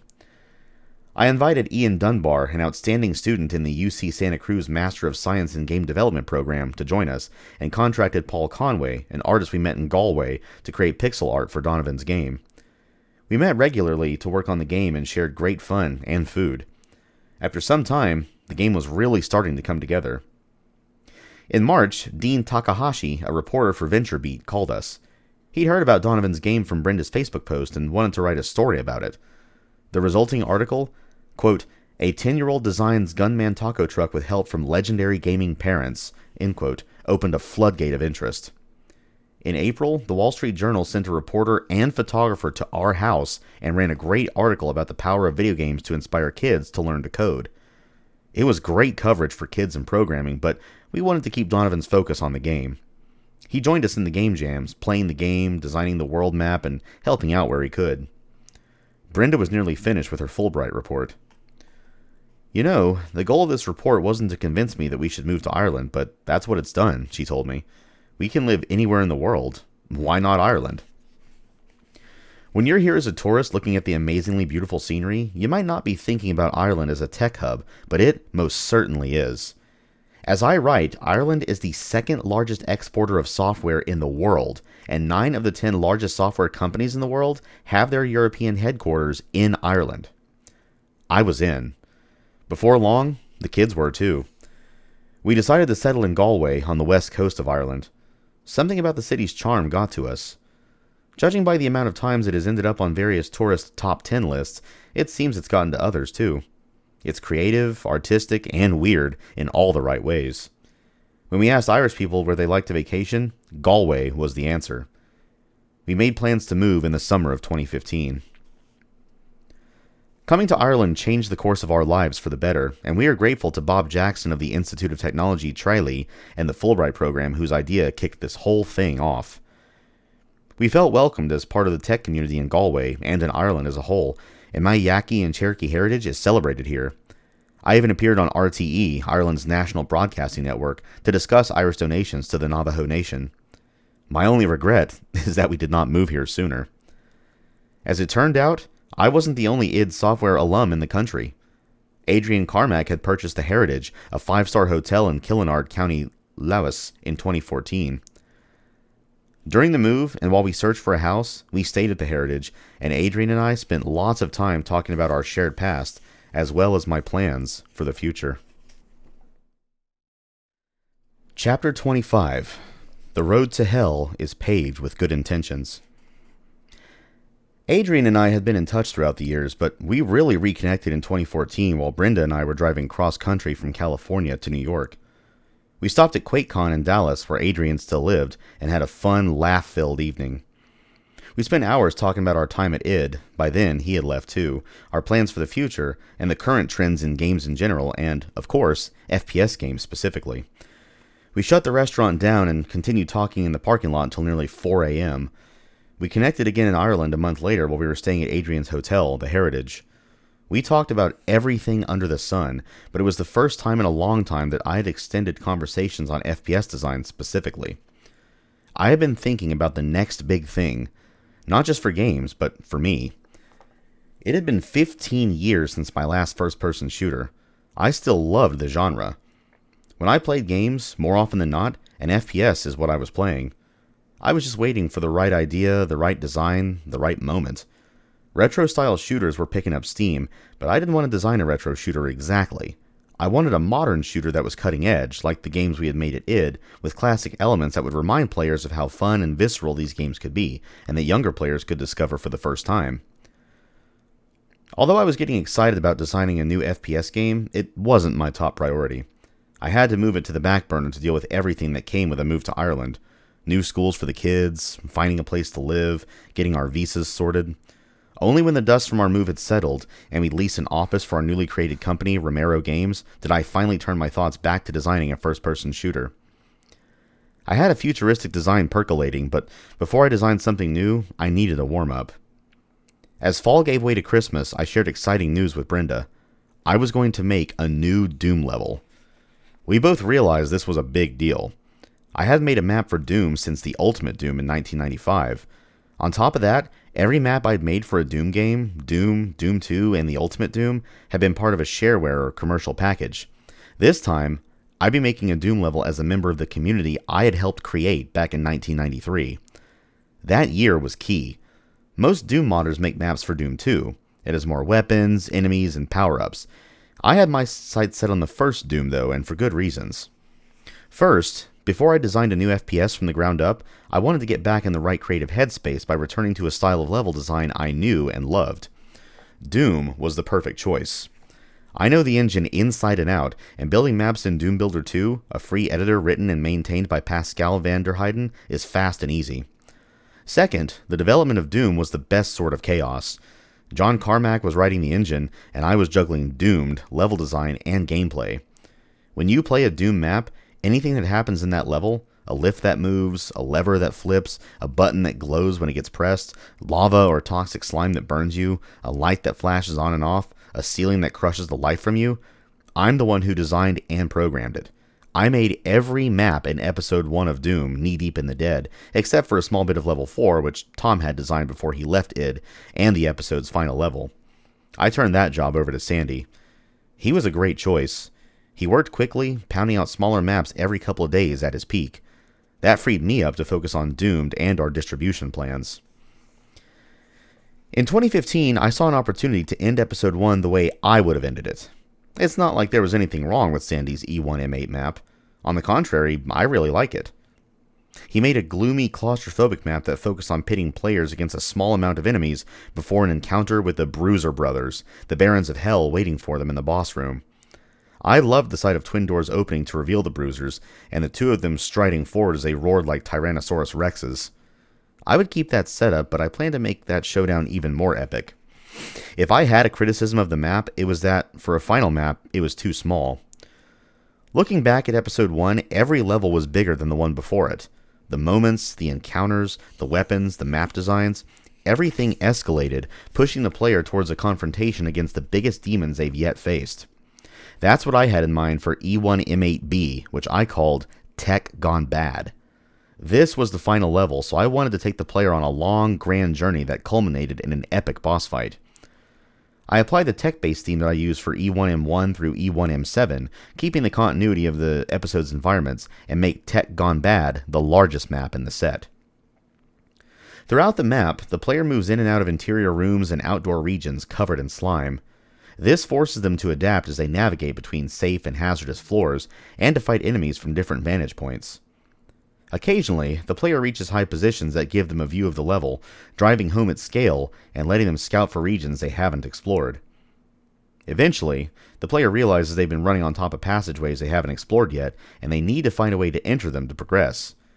It's as if the level is a puzzle box, and making progress opens more avenues of exploration to you. Of course, everything leads to a battle against the Bruiser Brothers. Sandy's level has players race down a short hallway and jump on board a lift that raised them into the arena. The first things players see are two closed doors. You know something bad, two bad somethings, are hiding behind them, and moving forward triggers them to open. My goal was to amplify that cool factor tenfold. E1M8B's boss room is a chamber with just enough room for the player, and inevitably the bruisers, to maneuver when the fight breaks out. Players enter by way of a narrow ledge set high above. Stepping onto it causes the ground to break away, lowering the player into the arena like fish bait set on a hook. That was thematic. Whereas Sandy's E1M8 has a lift that raises the player into an arena, I wanted the player to descend. Below, the walls are made from computer terminals, sticking with the map's theme, but the rest of the room has a distinctly ominous vibe. Glowing red cracks line the floor, sneaking out from two gigantic red portals with steps leading to each stairway that dominate the center of the room. I hope the sight was so terrifying that it gave the player pause. What the hell is going to come out of those? Move a little closer, and the Bruiser Brothers appear, kicking off the most epic encounter in Knee Deep in the Dead. Despite using someone else's map editor, I found designing maps for Doom as natural as it had been more than 20 years earlier. However, everything about my environment had changed. For one thing, Doomed was written on the Next Step operating system, so I couldn't use that. The original Doom code doesn't run on Windows, so I used a source port named GZDoom. I ran Doom Builder 2 on a 2013 Mac Pro with 128GB of RAM, a terabyte solid-state drive, and 2 3D graphics cards. Doom Builder 2 isn't compatible with macOS, so I ran it through a virtual machine, or VM, that had Windows 10 installed. As I designed E1M8B, I dropped new versions of other files I needed into a Dropbox account and retrieved them into the Windows 10 VM environment. Doom Builder 2 and GZDoom ran at full speed with no slowdown because I wasn't emulating either program. My Mac Pro ran on an Intel processor, giving me access to GZDoom in 60 frames per second glory. In short, designing E1M8B was easy and felt like going home. I didn't develop a test level first. E1M8B was the test level, and the version you play was my first draft, created in about 20 hours over 2 weeks. Every time I sat down to Doom Builder 2, I felt things coming back to me. It was muscle memory with no gap between 1995 and 2015. On January 16, 2016, I uploaded E1M8B to my Dropbox and tweeted out the link. To set the mood for my take on Episode 1's final level, I wrote a story in a text file that accompanied the map. Quote, "After exiting the computer station, you knew the worst was up ahead. You still hadn't reached the place where the demons were coming from. The steel door shuts behind you as you realize you're there. You're at the Phobos anomaly. Cracks from hell are all over the place as seepage from the portal invades the entire installation. Now, it's time to find the portal and stop the demons from coming through. You know UAC had hundreds of scientists working at a high-tech lab somewhere in this area, and the portal must be connected to it somehow. Time to lock and load." End quote. I'd hoped the community would be excited about my first Doom map in more than 2 decades. As it turned out, that excitement extended far beyond just the community. Within hours, gaming outlets like PC Gamer, Polygon, IGN, Shack News, and Eurogamer had written stories about it. Soon, mainstream tech outlets like PC Magazine covered it too.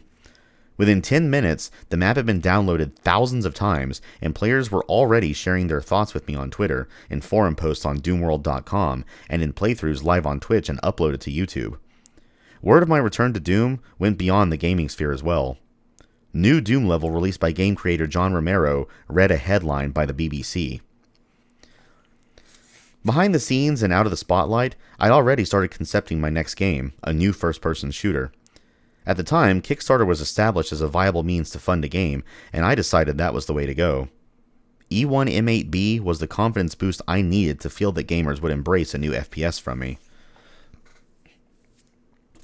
While I worked on the new shooter and its Kickstarter campaign, I was itching to create more maps for Doom. I decided to strike while the proverbial portal to hell was still hot. Once again, I was more interested in replacing a map from Episode 1 than creating a level disconnected from the original game. Tom Hall had started E1M4 before leaving id. I had stepped in and retextured it, adding things like weapons, power-ups, and enemies to balance the map flow on every difficulty setting. My issue with E1M4 was that there was only one thing special about it. Near the end, you use the blue keycard to access a maze. Tom did a great job on this part. It's darkly lit, and the walls of the main artery are so tight, the ceiling's so low, the player almost feels like they'll have to crawl on their belly to get through it. Side passages unspool from the main path, and each passageway leads to supplies, or dead ends, or a fight against imps and pinkies. The maze is memorable, but the rest of the level felt like another futuristic lab. E1M4B, Phobos Mission Control, is my vision of Episode 1's 4th level. My goal was to do something that none of Doom's original maps had done, to build a map of layers.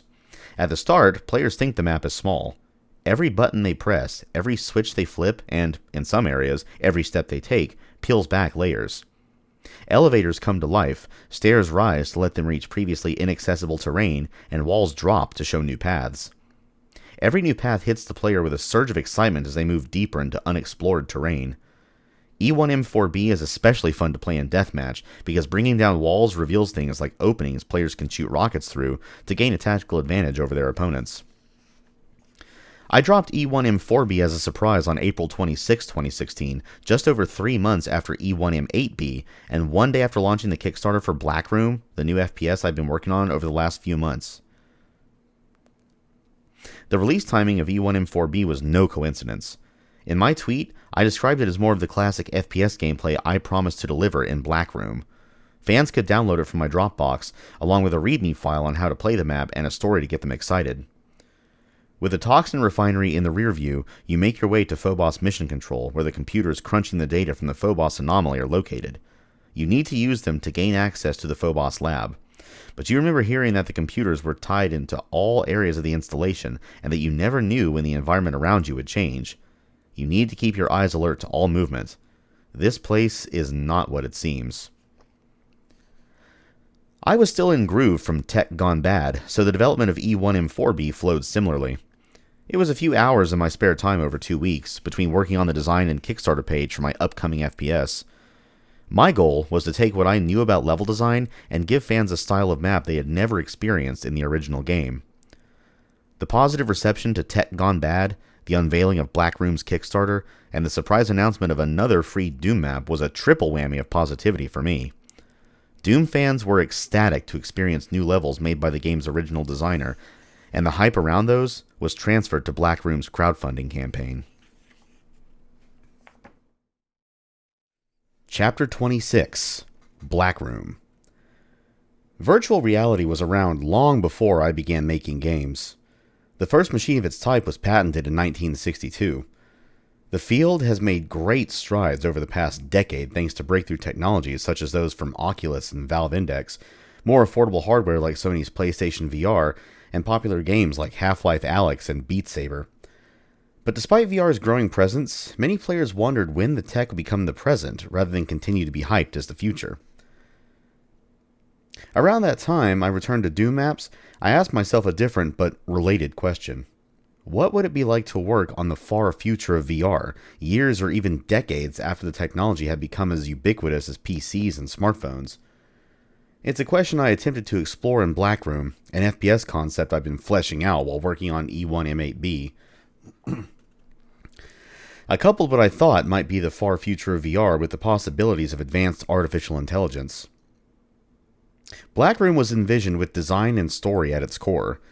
In the game's world, VR doesn't require the player to wear a headset.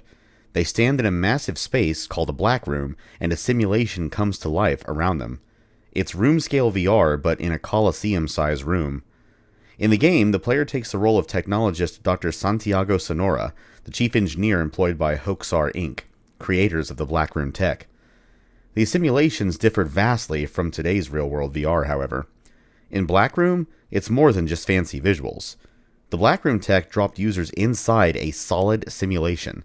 They climbed over walls and crawled under things. More importantly, the simulation allowed for effect persistence. Any wounds inflicted on the player in the simulation could be carried over into real life. If they were shot in the Blackroom, they would be wounded in real life. Like any good, bad corporate entity in the world of video games, Hoaxar flew too close to the sun when it experimented with advanced AI. It started as a simple and even moving request to have simulated conversations with deceased loved ones in an environment modeled after a childhood home, a favorite hangout, or somewhere completely fictional. The AI's responses weren't just the canned, impersonal dialogue spoken by virtual AI assistants. Hoaxar's advanced AI deployed machine learning in real time based on the user's memories to create characters that acted and responded in ways that felt real.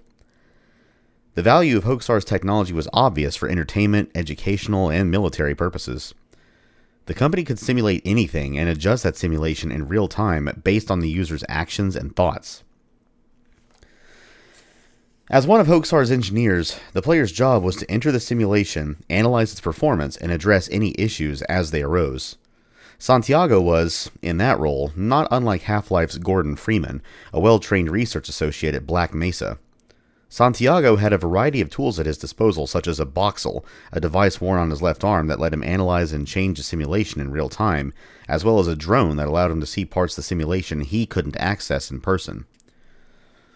During a routine mission, Santiago noticed subtle anomalies in the simulation, things he could neither identify nor correct. Over time, these anomalies in the AI and its algorithms transformed the simulation into something extremely dangerous, even lethal. Instead of generating realistic simulated environments for the sim user's entertainment, the algorithms began to simulate fears as well. Even worse, when he entered the Blackroom with his Boxel, he discovered that the AI had begun to protect itself against his ability to fix whatever was going on. Meanwhile, the AI, driven by its rogue algorithms, continued to go further astray. Writing about Blackroom now, nearly 7 years later, I see issues at the core of the concept. With games in early concepting, there are rough spots, things that seem interesting to the game's designer, but which will certainly change throughout development. I think the core concept of an advanced virtual simulation with a rogue AI is interesting, but at least in its initial and unrefined state, it was not the game people wanted from me. The levels in Blackroom were, in essence, an analog of game development. When I made Doom maps at id, and again years later as a solo designer, I play-tested them constantly before they were finished, to see how objects were looking, and to decide if I liked the placement of this imp or that shotgun. Blackroom's simulation, the one in the game's story, worked similarly. Some simulations the player explored were complete. Others were simulations in development by Hoaxar, or broken because of bugs created by the rogue AI. As the player made their way through the simulation, they saw things like messed up textures and regions that were impassable. In those scenarios, they controlled a drone to fly through walls, the ceiling, or the floor to scout out what was going on elsewhere. The player's camera allowed them to see these unfinished and mangled levels from any vantage point. The AI corruption manifested in many ways, such as weird creatures that weren't programmed into the simulation. I wanted to create an atmosphere of tension and dread, amplified by the solidity and the real consequences of the virtual world. Some corruption couldn't be disabled with your Boxel, further raising the stakes for your character. Blackroom was supposed to be the ultimate meta-expression of technology, with an atmosphere and world that posed a threat to the player's character. One of the joys I had concepting it, which I wanted to pass on to players, was this idea that they were seeing things in the simulation that they weren't supposed to see. In Blackroom, you lived in a world of tech gone bad, and you had to fix it while it was trying to kill you. It was an ambitious setting and concept that I hoped would push design forward. For Blackroom to really land, I needed an artist who was as passionate about visual direction as I was about game mechanics and storytelling. Adrian Carmack was the perfect choice. He was more than a friend and fellow co-founder of id Software.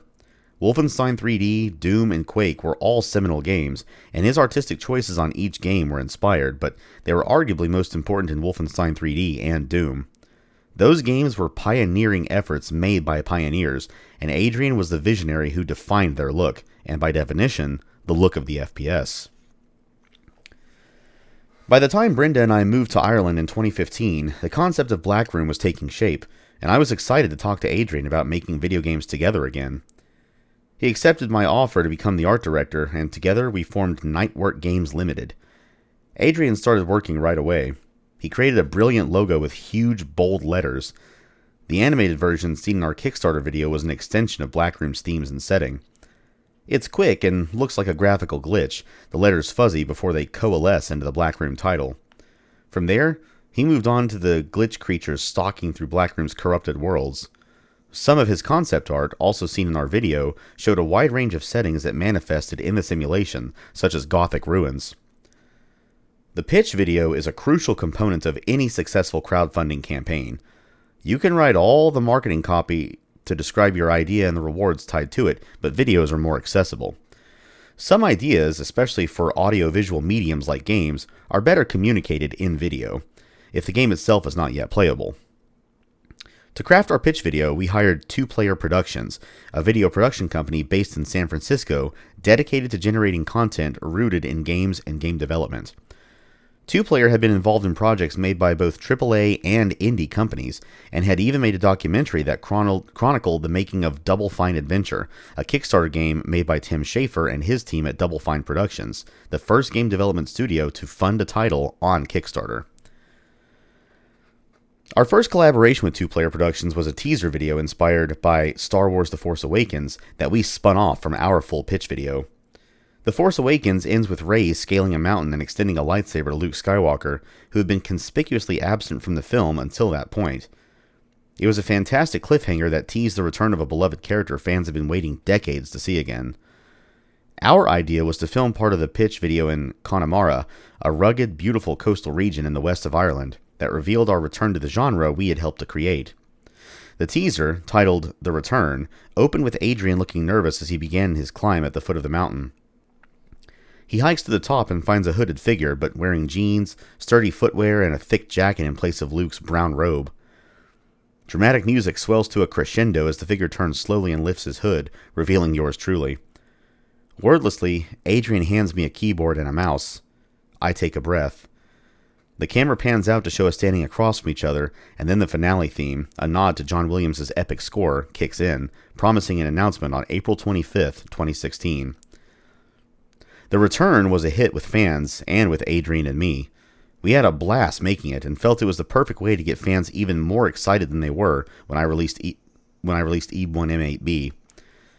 We filmed a second promotional video working with prolific filmmaker Tomek Tsiecki, who had founded production company Heavy Man Films in Galway, Ireland.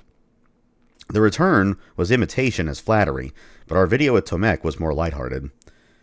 We got Tim Schafer to do a mockumentary-style interview where he thanked me for killing adventure games, referencing how Doom clones had nearly made every other genre extinct in the 90s because it freed up time he could spend doing other things.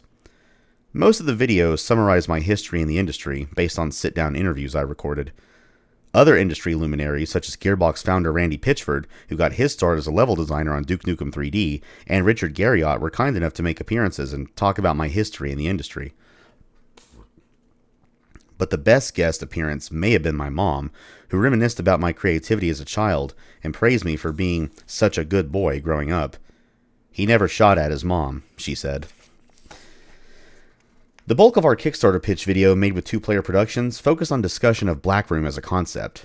They shot footage of me walking around Ireland as castles and other scenery flickered into view, giving the impression that I was walking through an advanced simulation where I had the tools and ability to manifest anything, even entire structures. It took around a month to put the full Kickstarter together. During that time, heading up to the campaign's launch, Adrian and I asked our consultants whether or not we should have a demo. The answer nowadays is an obvious, of course, but surprisingly, it wasn't the de facto approach in 2015. Kickstarter-funded games were going through a transition at the time. In 2012, Tim Schafer and Double Fine created the campaign seeking $400,000 in funding for Double Fine Adventure and wound up taking in more than $3 million, all without a demo. Game developers took notice, and Kickstarters sprang up left, right, and center. With this glut of Kickstarters came some serious success stories, but others failed to live up to their promises, and some were even outright no-shows. Gradually, those who pledged the games became more discerning with their investments. Surveying the current crop of Kickstarters, Adrian and I felt that a demo was the way to go, and we certainly had the means to fund it. Our thinking was that we should be able to back up the concept shared in the pitch video so players could see that the game was more than just an idea and a lot of striking concept artwork. However, our consultants felt differently. They pointed out that the recently launched and successful Bloodstained, a 2D Metroidvania made by Koji Igarashi, most famous for working on Castlevania Symphony of the Night as an assistant director, writer, and programmer, didn't have a demo. Igarashi described Bloodstained as a return to the look and game design of Symphony of the Night, and his Kickstarter reached and exceeded its funding goal without a game demo. More than anything, our consultants pointed out we didn't need one. Everyone knew we could make FPS games, and I had released E1M8B, which players loved by then. I was also working on E1M4B, and planned to release it during the Kickstarter campaign to generate even more excitement. Together with our various consultants, we decided to launch without a demo. The date was set. On April 25, 2016, Blackroom's Kickstarter went live. We set a launch goal of $700,000 and gave ourselves 32 days to reach it. In 4 days, we raised just north of $131,000. Fans in the comments section thought the game had potential, but questioned why we didn't have any gameplay to show. The concept itself was too far from what Adrian and I were known for, and prospective players were confused. Funding started strong, then slowed dramatically. On April 29th, we canceled the project, and all money raised went back to the backers. There is a lot of data behind whether or not Kickstarters will succeed. The first 48 hours are critical, and all the data strongly suggested we didn't have a hope in hell. The way we phrased it externally was that we wanted to press pause on the campaign and develop a demo that would show the game's groundbreaking direction. It was not a decision any of us took lightly, least of all me. There were many reasons for pausing, and each came with an invaluable lesson. The most important takeaway was, of course, to have a demo. It seems obvious.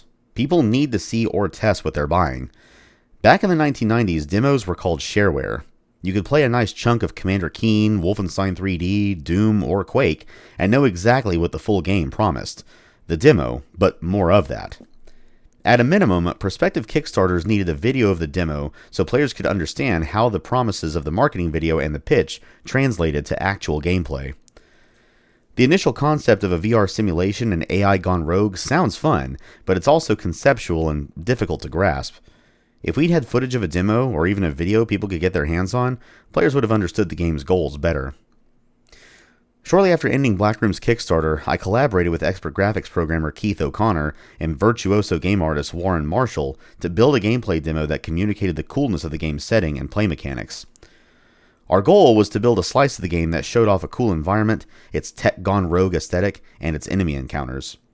Our goal was to combine the demo with Adrian's concept art and voiceovers to set the scene for aspects of the game we hadn't developed yet. Everything would come together in a pitch video we could shop to publishers, starting with the annual Gamescom event in Germany, set for mid-August 2016.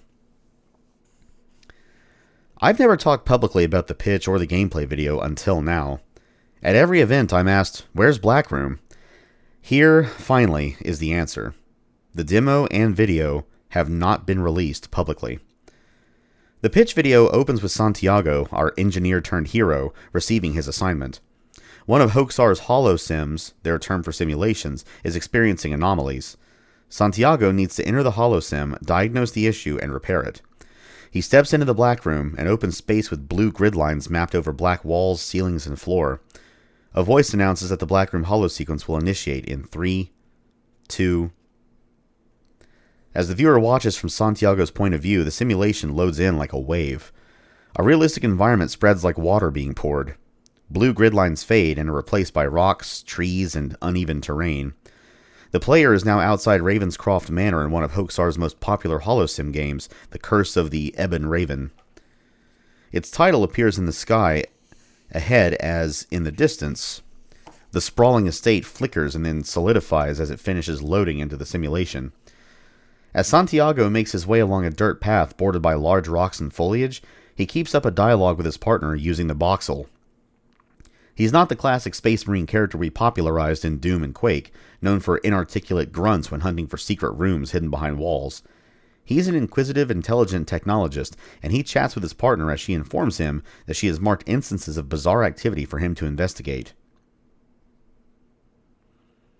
The Ravenscroft Manor holosim starts at night, and although Santiago doesn't realize it yet, he's going to have to fight for his life in that manor. The eerie ambience of the game's soundtrack sets the mood perfectly, for players and for the publishers we wanted to pitch our game to in just a few months. Ravenscroft Manor is a sight to behold, with wrought iron fences, towering columns that appeared carved from white marble, and torches set in iron sconces. Santiago makes his way up a curving marble staircase to the front entrance, which is locked. This presented the perfect opportunity to showcase Santiago's skills in these virtual worlds. The view reverts to the blue grid lines over a black background, kind of like detective mode in the Batman Arkham games, only the simulation maintains its three-dimensionality. Santiago is still looking at stairs, trees, and marble pillars. They are just black and covered in a grid. The exception is the door, which the voxel has registered as a dynamic object. Information about objects appears in the player's view, similar to scanning the environment with your visor in Metroid Prime. A text box for the door listed as a dynamic object locked by the Key of Despair.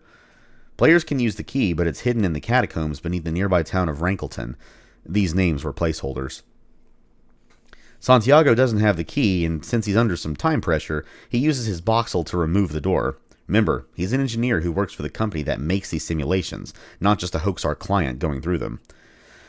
This process takes a few seconds. Although the demo didn't come right out and say so, it invited the audience to imagine scenarios where time was the critical resource. Maybe something huge and terrifying is chasing them, and they come to a dead end, a locked door. The player doesn't have a key. They can use a tool to modify the environment, but it takes precious seconds while they're sweating up a storm, hoping against hope that the door will vanish before the monster catches up to them. They could also run away or turn around and fight. In the case of the demo, the door was programmed to always disappear. Santiago switches back to the simulation view and steps into a foyer with oak-paneled walls lined with bookcases and stairs to take the player up to walkways bordered by a wooden railing. Off to one side is a pair of sofas placed near a stone fireplace set in the center of one wall. A painting is hung above the mantel, and light fixtures on the walls and chandeliers overhead give the manor a stately, if spookily quiet feel. It's a setting that would look right at home in a Resident Evil game, but there are worse things than zombies waiting for this player. The first sign of the abnormal activity Santiago is sent to diagnose is the statue in the center of the room. It's a carving of Arthur Ravenscroft, a singer whose descent into madness spurred him to build Ravenscroft Manor. The statue flickers and fades, giving off a fuzziness like a bad TV signal. Switching to the grid view gives the player information about Arthur along with a troubling message. Status, glitch detected, written in blood-red text. Santiago reports this to his partner, who asks him to record what he's seeing. Ominously, she isn't seeing the same thing from the control room. In the demo, Santiago wanders over to the fireplace. One of the sofas flickers in and out of place. Scanning it displays the same status glitch detected message. Before either character can say anything else, the computerized voice reports that an anomaly has been detected. "What the hell?" Santiago says as a monster charges at him from the side. This is the player's first look at a glitch, a four-legged beast that bull rushes you like pinkies and has glowing eyes set deep in its skull-shaped head and spikes jutting from its body. Blackroom is a first-person shooter, so naturally Santiago equips a double-barreled shotgun. However, the player doesn't juggle weapons the way players do in other FPS games. "Military ordnance enabled," the voice says as the gun materializes in the player's hands. Remember, this is a simulation. With a mere thought, Santiago has summoned his weapon from the simulation's database. He lets fly with both barrels, and blood sprays with every hit. He circles the monster as he fires. Little effects cement the audience in Blackroom's setting, such as the statue blinking in and out of existence as Santiago and the beast do battle. When the shotgun doesn't seem enough to get the job done, it fades away in a flash and is replaced by a futuristic rocket launcher. Santiago maneuvers to the stairs and Rocket jumps up to the second floor, where he fires one more rocket. It's not a direct hit, but the splash damage it inflicts on the floor is enough. The beast growls as it collapses. Its body pulses with digital runes. Santiago switches to the grid view, but his voxel lists the entity as unknown, explaining that it's not registered in Hoaxar's database. Analysis reveals procedural merging of multiple predictive memory personas. Highly dangerous. When Santiago asks if his partner is getting all this in control, she replies that she's registering multiple anomalies, but what she sees looking at the simulation from reality isn't the same as what he sees from inside it. Exploring the second floor, Santiago comes to a dead end when he notices a glitch in the wall. It manifests as something dark, almost like television static, and it looks like it's crawling beneath the wallpaper. Scanning it reveals that it's a sliding wall that can be opened using a switch. A glowing blue line unfurls along the grid. It's a trail the player, as Santiago, can follow if they want to get to the next area of interest right away. As he follows the line, the robotic voice rattles off another node number, and another four-legged monster appears out of thin air. Santiago puts it down. "Santiago, what's happening?" his partner asks. He reports that he's found and killed another monster and is detecting multiple glitches in the area ahead. This is another tool, a way for players who are diligent about scanning their surroundings to be prepared for monsters to attack. The line stops at a bookshelf. Scanning it shows a book, glowing orange, that's actually a switch. One of the deranged musician's secrets that will open a passageway when pulled. Sure enough, it causes the glitchy wall Santiago found earlier to slide open.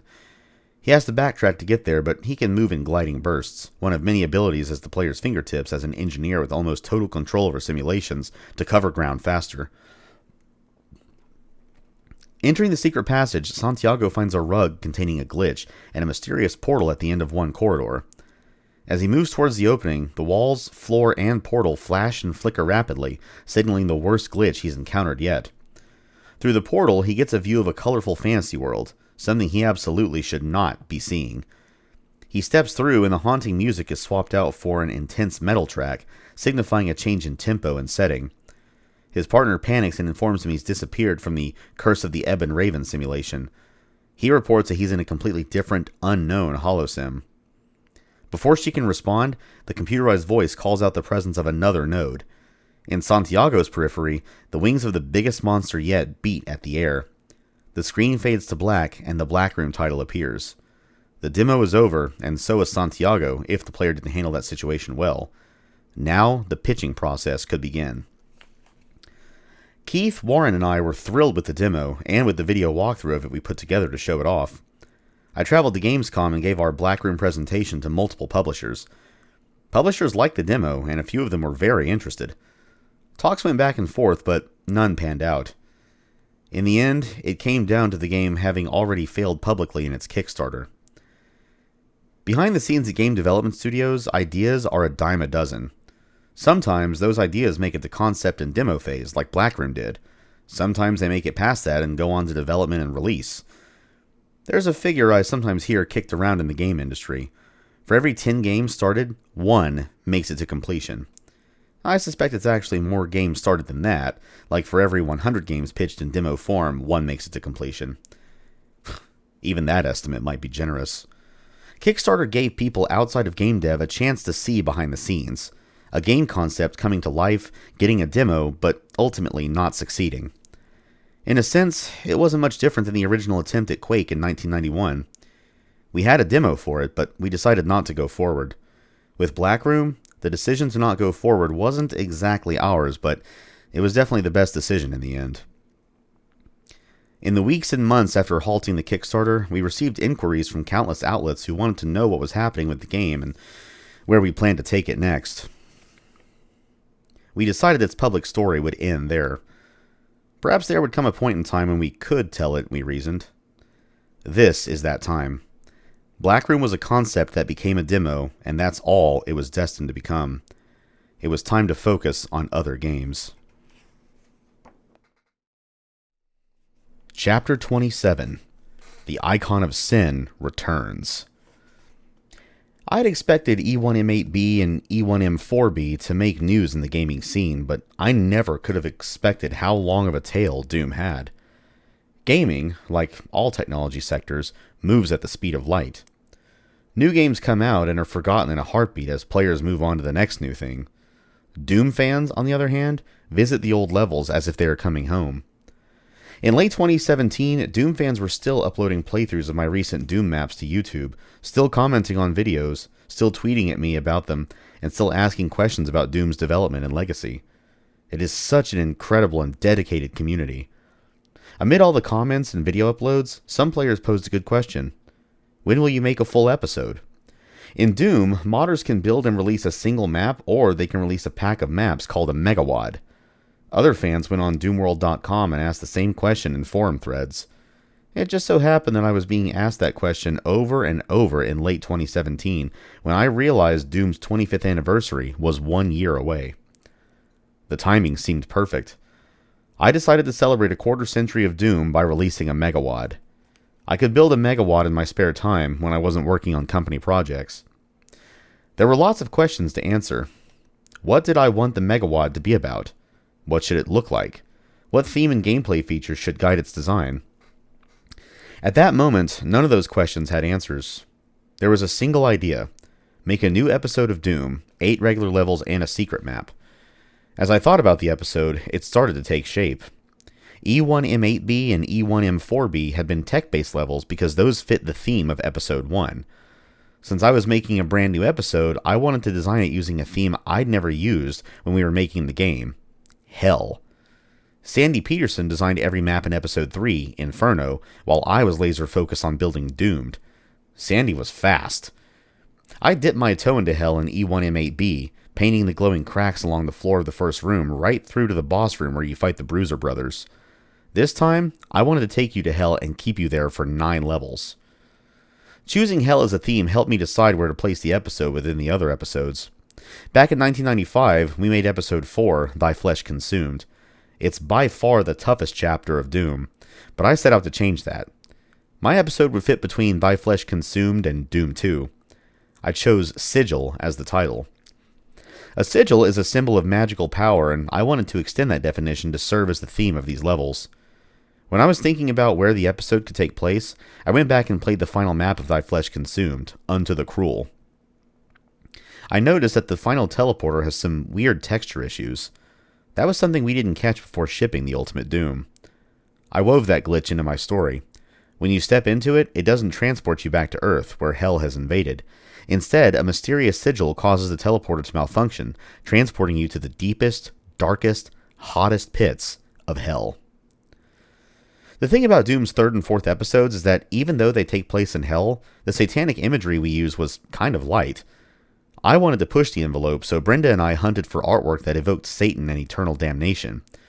She found artist Christopher Lavelle's painting of Baphomet, a bipedal deity with the head, horns, and legs of a goat and the wings of a demon.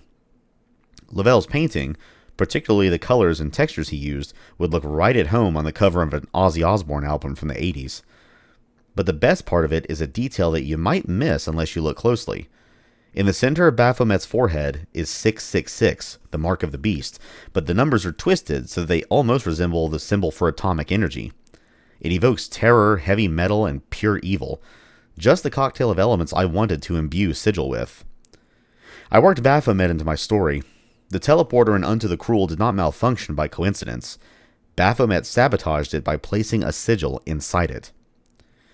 We reached out to Christopher to see if the piece was available. As it turned out, he was a huge Doom fan and was as excited about his piece being selected as I was about Brenda finding it. For the cover of the box, I decided I wanted the artwork to appear without a logo. I didn't want anything to obscure Christopher's work, which was, I felt, the perfect complement to what I had in mind for Episode 5. Everything was coming together. The word sigil resonated with me in other ways, too. I liked that it was one word, like many of my other games, Doom, Quake, Daikatana. It was also versatile. I could build an entire brand around it. Sigil, the name of Doom's unofficial 5th episode, and then later Sigil followed by a subtitle, a way to let fans know that what they were seeing was part of the Sigil brand. In order for the brand to generate excitement, though, I needed more than a cool name and a wicked piece of cover art. I needed a fresh gameplay hook. When Sigil entered development, Doom had been around for nearly a quarter century. Players had made tens of thousands of maps. Coming up with a style of gameplay no one had seen seemed impossible at first. Then I thought of the evil eye symbol we included in Doom and Doom 2. It's an eye floating in midair and set in the center of a pulsating green triangle pointing to the right, almost like an arrow, and ringed by a green circle. The artwork was awesome, but we didn't use it much. That gave me an idea. What if the evil eye was Baphomet's eye? It could be much more than just a piece of decor. Normally, players make things happen in Doom by opening doors, flipping switches, and walking over line triggers. However, there's another progression mechanic in the Doom engine called a gun action trigger, and we didn't use it much either. The first instance can be found in the secret maze of computer terminals in E1M2. The player comes to a corridor with a light that fades in and out. 2 imps guard a green armor vest, and shooting the wall behind the vest opens another secret area, a secret within a secret, that leads to the chainsaw. My gameplay hook was coupling Baphomet's eye and gun action trigger to make something happen when you shoot the eye. From a game design perspective, it's important to teach the player something, and verify that they get it before moving them on to the next mechanic so they don't get frustrated later on. In E5M1, Baphomet's Domain, I taught the player about the eye, the sigil alluded to in the Megawad's title, right away. The level has the player coming in hot. They start in the middle of a pentagram surrounded by imps and a specter. The immediate task is to kill the demons and look around. There doesn't seem to be a path forward. Then, the player hopefully notices an ammo clip near a wall with a window in the middle. Looking through that window reveals the sigil, and the ammo clip functions as a clue for what to do with it. I gave you bullets, so you need to use them. Players shoot the sigil, and the wall raises to reveal a cavern filled with lava and bordered by bodies and severed heads impaled on spikes. As they walk forward, part of the wall in front of them slides open to reveal another sigil. Players blast that and raise a bridge to their right that takes them further into the cavern. The next couple of sigils are harder to find. They're set back within walls and visible through vertical slits. The player has to position themselves just right to shoot through them to hit the sigils. Each eye is a breadcrumb and a trail players follow to the exit, a massive symbol of Baphomet that ends the level when players touch it. By the time they enter E5M2, they are equipped with more than weapons. They have a firm grasp on how the eyes work. E5M2, Sheol, builds on what players learned in the first level. As they play, they may notice an eye set back in a wall just enough that it's easy to miss. Players don't need to shoot it to finish the level, but if they do, it reveals a secret. Now, they knew 2 things. That shooting the eye made something happen, and that something could be a way forward or a secret. Interestingly, the gun action trigger only responds to weapons using bullets or shells. That means that players have to use the pistol, chain gun, or shotgun to activate them, which meant I had to give them a steady supply of bullets and shells. The goal was to balance each map with ultraviolence difficulty mode and pistol start in mind, the same goal we used as we made the original Doom. Because it was the 5th episode, I knew it had to be difficult, just as if the player had rolled into it from episode 4 in 1993. As I designed Sigil, I updated the progression list detailing which maps would get certain weapons and which ones would have a weapon hidden in a secret area. I was feeling devious when I designed E5M1, so I created a triple-nested secret. A secret within a secret within a secret. The first such sequence of that type I'd ever made. In summary, after shooting the first eye and entering the cavern, players shoot the wall dead ahead and raise 2 bridges, an obvious one in front and a secret one behind them. E5M1 shows off another design hook. We designed Doom's levels to be playable in single player as well as in deathmatch and co-op games. That's why there are spawn points, weapons, and ammo that only appear in multiplayer. The problem is that some of those maps were too big for deathmatch. Shooting friends and strangers with rockets is fun, but having to hunt down an opponent between frags ruins the excitement. With Sigil, I wanted each map to be a Trojan horse, a single-player level and a multiplayer level, but not the same terrain. Load any Sigil map into an editor and you'll see that it's 2 maps in one.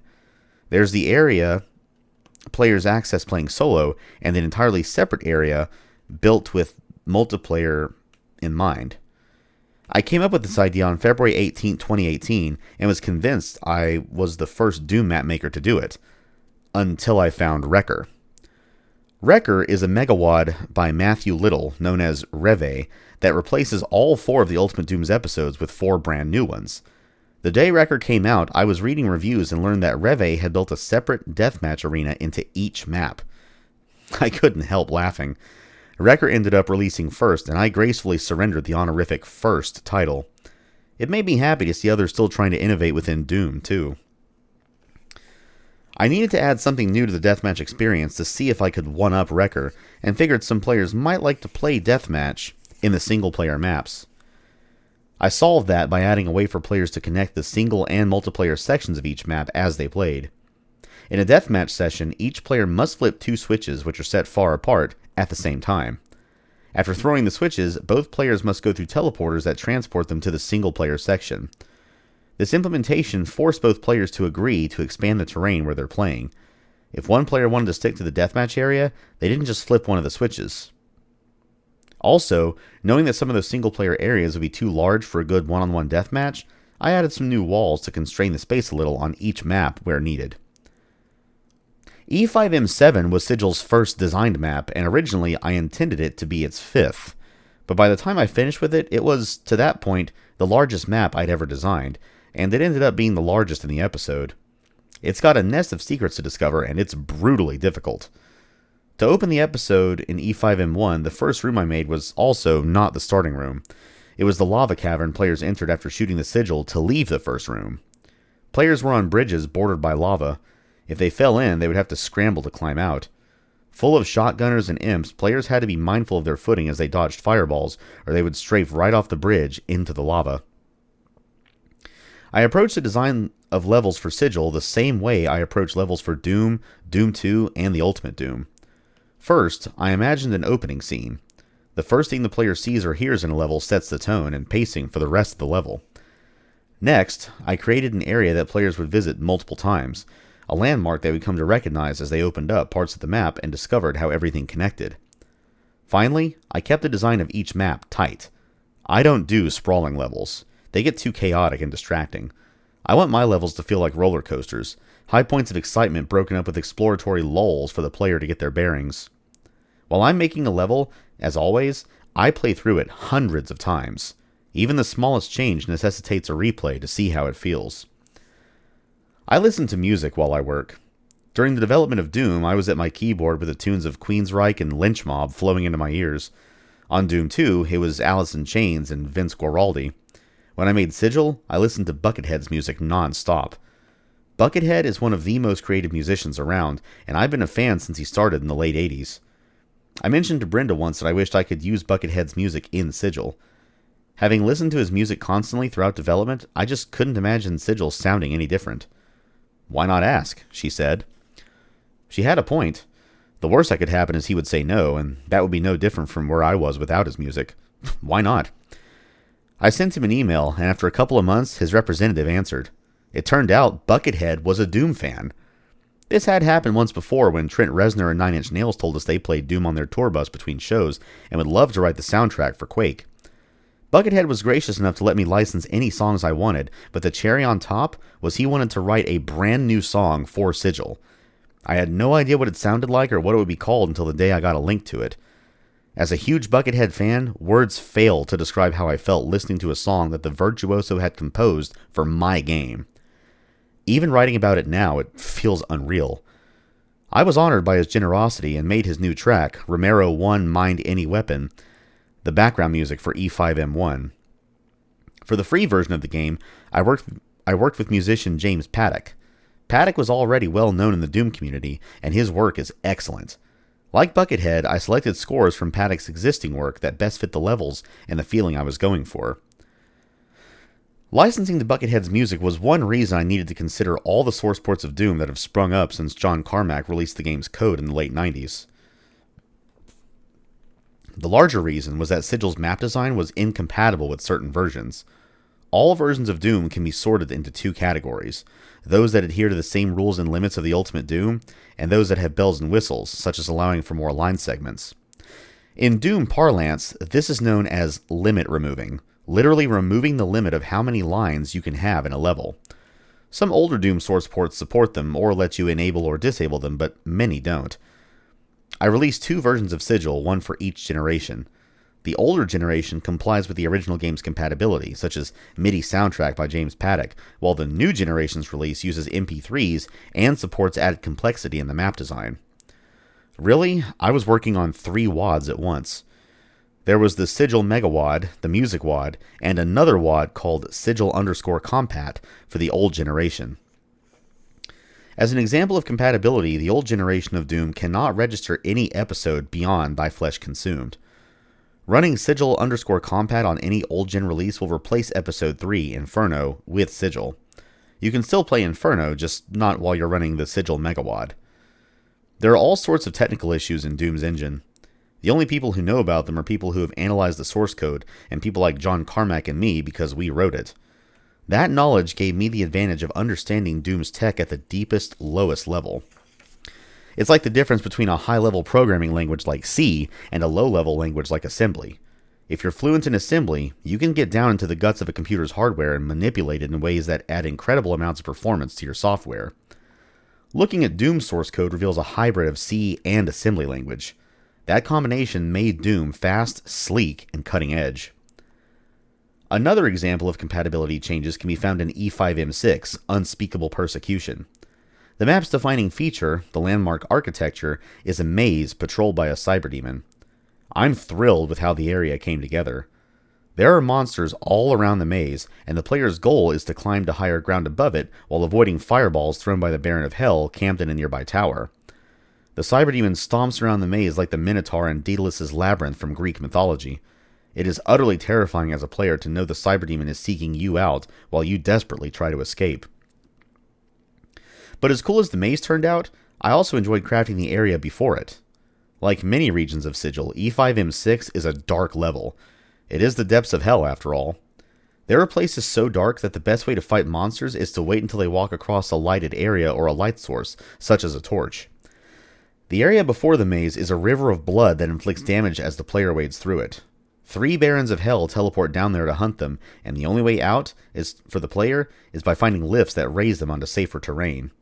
Those lifts are deceptively complex. They ascend and descend, but they're constructed with lots of vertices and line segments. The challenge was that Doom's engine was written to process a maximum of 8 line segments intersected by the player's hitbox, a rectangle.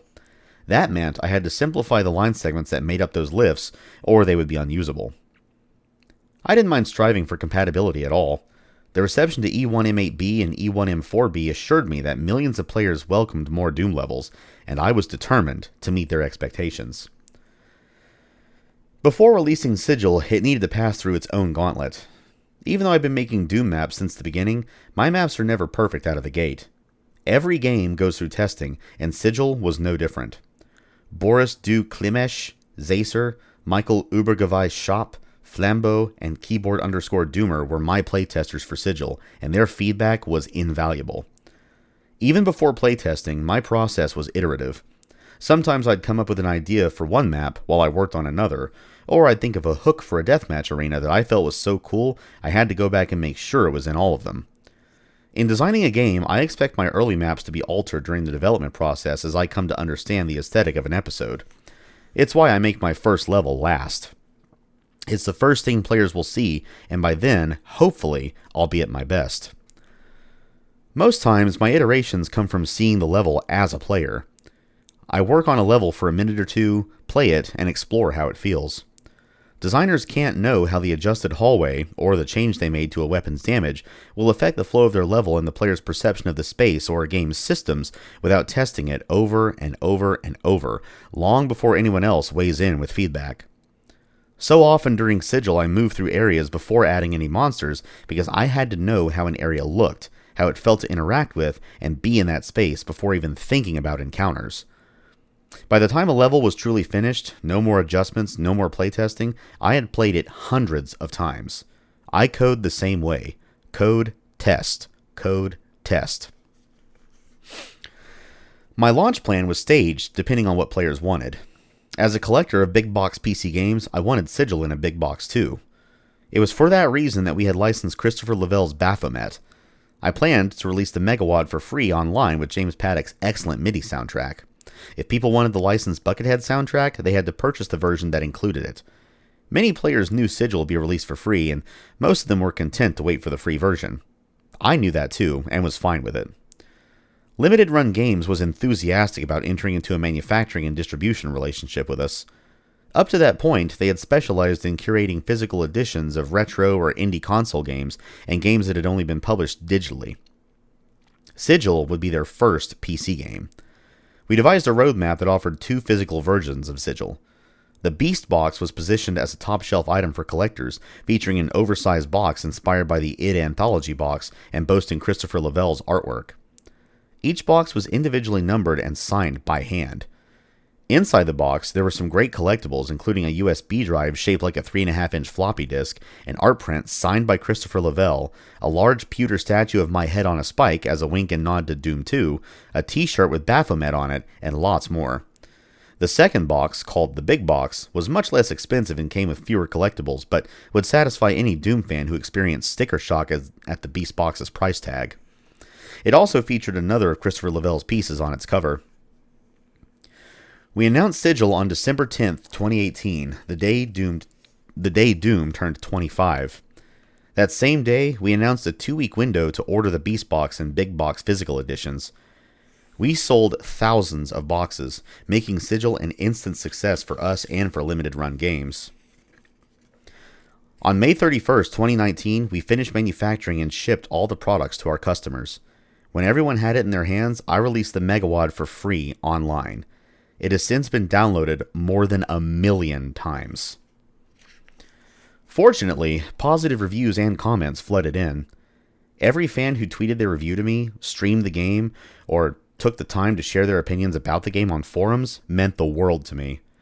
As Daikatana taught me, there are 1 million ways for things to go wrong, and I was truly feeling emotional seeing people say things like, "Romero's still got it," or "a typical Romero level," followed by a discussion of how Sigil was punishing and diabolical, both of which I took as high praise.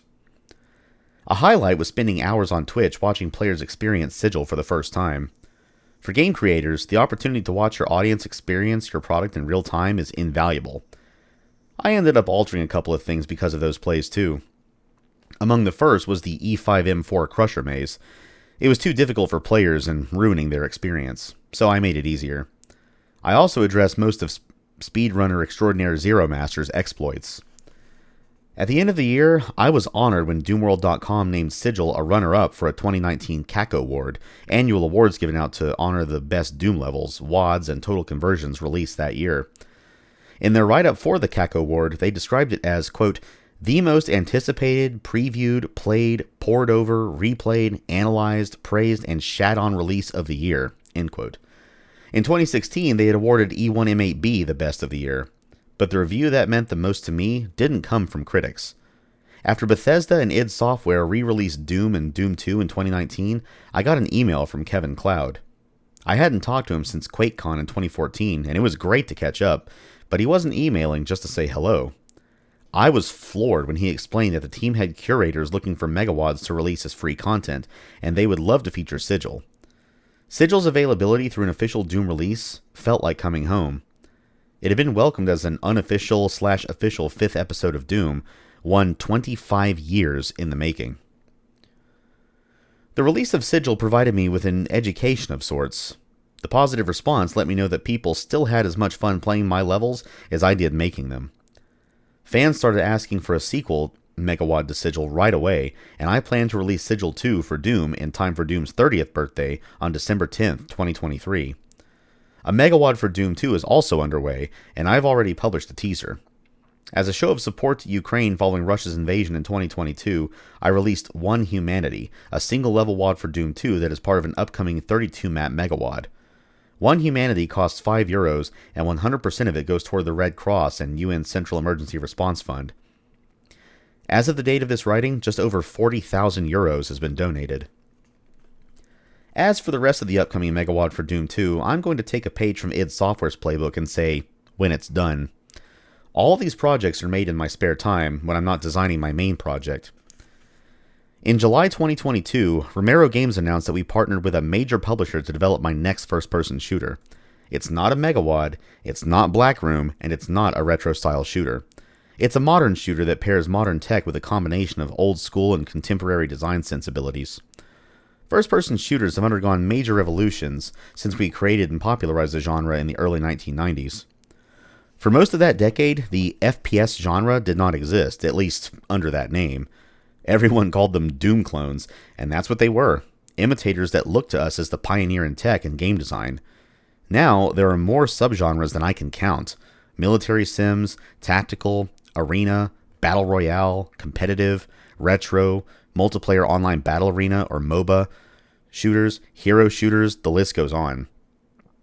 Developers now have access to tools Carmack and I would have killed to have when we were getting id Software off the ground. AAA shooters have deep analytics that tell developers everything they could ever want to know about who's playing their game and how and when and what they like the most and least. Live service FPS games require around-the-clock maintenance and a constant flow of new stories, characters, weapons, and mechanics to keep players invested. Today's technology is light years ahead of what we had at our disposal in the 90s. As technology advanced, player expectations rose. For an FPS to succeed, it has to go beyond the minimum effort of meeting those expectations. It has to do what id Software did with Commander Keen, Wolfenstein 3D, Doom, and Quake. It has to find and define a space. When will my next shooter be released? When it's done. Until then, the response to Sigil has made one undeniable statement. The icon of sin is back. Back to making games in the genre I pioneered, where I feel most at home, and where the community is the best. It will take more than a few rockets to the head, or a spike impaled through my brain, for me to leave. Epilogue. When I was a kid, all I wanted to do was wake up and make games every day for the rest of my life. How lucky am I that this has happened? Entering my 5th decade as a game developer, I am eternally grateful that this wish, this dream, has been realized. I wish I could go back and tell young me all the amazing things he'd see along the way. In writing this book, I put everything I could think of into it, except where it was necessary out of respect or request to leave some details or individuals out.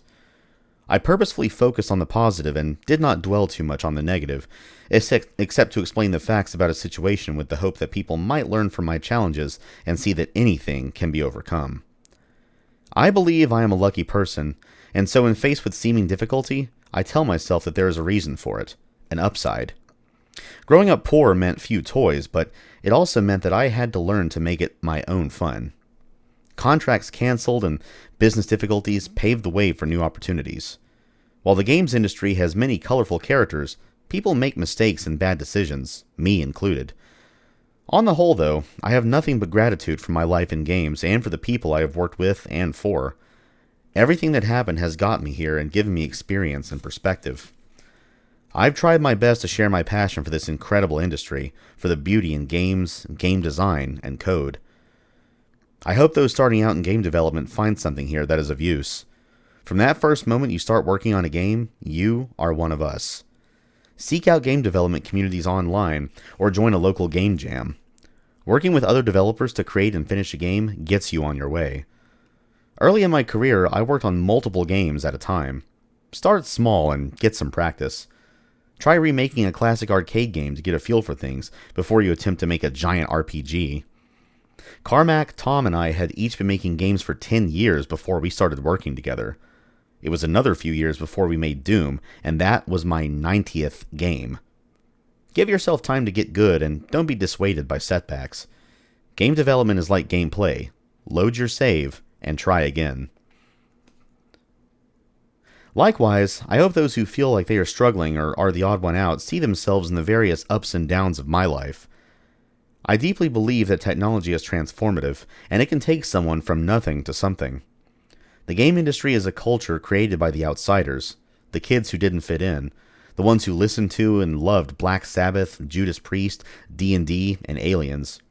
Today, the bands, games, and movies may be different, but the feeling is the same. We outsiders are unique, and our perspective leads to innovation. The continued diversification of the game industry can only bring with it more good things. I hope you find a way to success through code and creativity too. Along those lines, the industry has taught me some exceptional lessons. Failure is a part of games. Innovation is not certain, and sometimes you are not going to hit the mark. Failing means you're trying and taking chances. The biggest lessons I've learned come from having tried and failed. Some of those lessons you know about, and others were fixed before they ever saw the light of day. Irish writer Samuel Beckett got it. Quote, "Ever tried, ever failed. No matter. Try again, fail better." End quote. Don't be afraid of failure. It's a risk that's necessary to innovate. Resilience. Saved games are there for a reason. Game developers expect you to take a shot now and again. In life, and especially in game dev, it's no different. Get up and do it again. That said, if whatever you're doing is not going according to plan, if it feels like you're taking one too many knocks on the chin, leave and find a better place or start another game.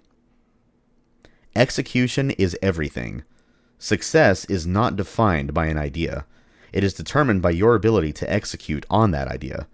Surround yourself with good people who know when to compliment you and when to give you critique. Give credit where it is due. Thank you for reading my book, and thank you so much for playing my games. Acknowledgments. Doom Guy wouldn't be what it is without the help of a great many people. First and foremost, my profound thanks go to the original id Software team who formed such a big part of this story. Tom Hall, Adrian Carmack, John Carmack, Jay Wilbur, and Kevin Cloud. We were all in the right place at the right time at the same time, and our lives are forever entwined because of the games we made together. We had so much fun, learned so much from one another, and created some incredible games that have left a legacy on the art form of games. Even in our most difficult times, we released something that was great, which is a testament to what we could do. Thanks also to the current id Software team for keeping the games alive. I was genuinely misty-eyed seeing a reference to King Ormero the Father. Thank you so much for this. Keep ripping and tearing, and never, ever let it be done. My family has supported me throughout my career. My mother, Jenny, did her best for me through thick and thin, and showed me how to stay positive through anything. My father, Alfonso, gifted me with a devious sense of playfulness that certainly comes across in my level design. My stepfather, John Schooneman, recognized my early interest in programming and got me the Apple II that transformed all my waking hours into a hopeful career. For that, I am forever grateful. My brother Ralph played all my games and was a constant fan, even when the games weren't good. My wife Brenda encouraged me to tell my life story and helped me to write and edit these chapters into something that resembled a story instead of a listing of hyperthymestic ROM dumps. My kids, Michael, Stephen, Lilia, Maitza, Avalon, and Donovan, are my pride and joy. They've been raised in a culture of game dev and have supported the oddities and ups and downs that come with that life. 3 of them have even followed me into game dev, Michael, Maitza, and Donovan. My extended family, my Aunt Yoli, and my many cousins on both sides of the US-Mexico border have supported me throughout the years, particularly my grandma Suki, during the times that my mom and I had so little. Amo a mi familia. Early friends like Rob Lavlock and Christian Devine opened creative worlds for me, shared my love of tech and design, and together we set ourselves on paths that crossed again and again. Tom Hall, before and after id Software, is my life mate and closest friend. We picked each other up when we crashed and celebrated our wins. Sean Green is likewise a great friend. We deathmatched, sang metal, and made it through shipping Daikatana. I'm grateful for our adventures together and our lifelong friendships. My agent, Marcus Hoffman of Regal, Hoffman & Associates, championed the book from the start, seeing in its pages an extraordinary journey against the odds, believing that there was something unique in my life of games and code. Marcus helped me find a perfect name for this book. Abrams was that home. Connor Leonard at Abrams was exactly the editor this book needed, a gamer and a fan of my games. He asked the questions and got the answers that added much substance to this book. Connor encouraged me to tell an authentic story, was understanding when game dev got in the way of chapter dev, and celebrated when we crossed the finish line. Thank you, Connor, for your part in getting this story out there. Working with the team at Abrams, including Analia Manalili, Devin Grosh, Taryn Roeder, and Sarah Masterson-Halley, has been an absolute honor and a pleasure. Thanks are also due to David Craddock, the foremost chronicler of the FPS history, for your review and feedback on critical chapters. Katie Gardner, who provided feedback on the manuscript, and to Seth Kaufman, whose aid and assistance in the early stages of this book is appreciated. And that leaves me to acknowledge the most important of all. You. Seriously, you. I don't expect everyone to read every word of this book, but there are the super fans, the Doom fans, the Quake fans, the Wolfenstein 3D fans, the Commander Keen fans, the id Software fans, and, as unlikely as it is, here you are still reading to the end of the Acknowledgments. I don't know of any community that is more dedicated than ours. So, thank you for your support, your emails, your messages, your DMs, your mail. Thanks for being a part of our community, and thanks especially to the mods of that community. Thanks for playing my games. Whether your comments were positive or negative, you took the time to share your thoughts with me, and I appreciate it. I read every single one. It's down to you that I have the life I dreamed as a kid. To wake up and make great games every single day. I could not imagine anything better. I hope my games have brought you a little bit of the same joy that you have given me. Imag et niu uoi. You win the game.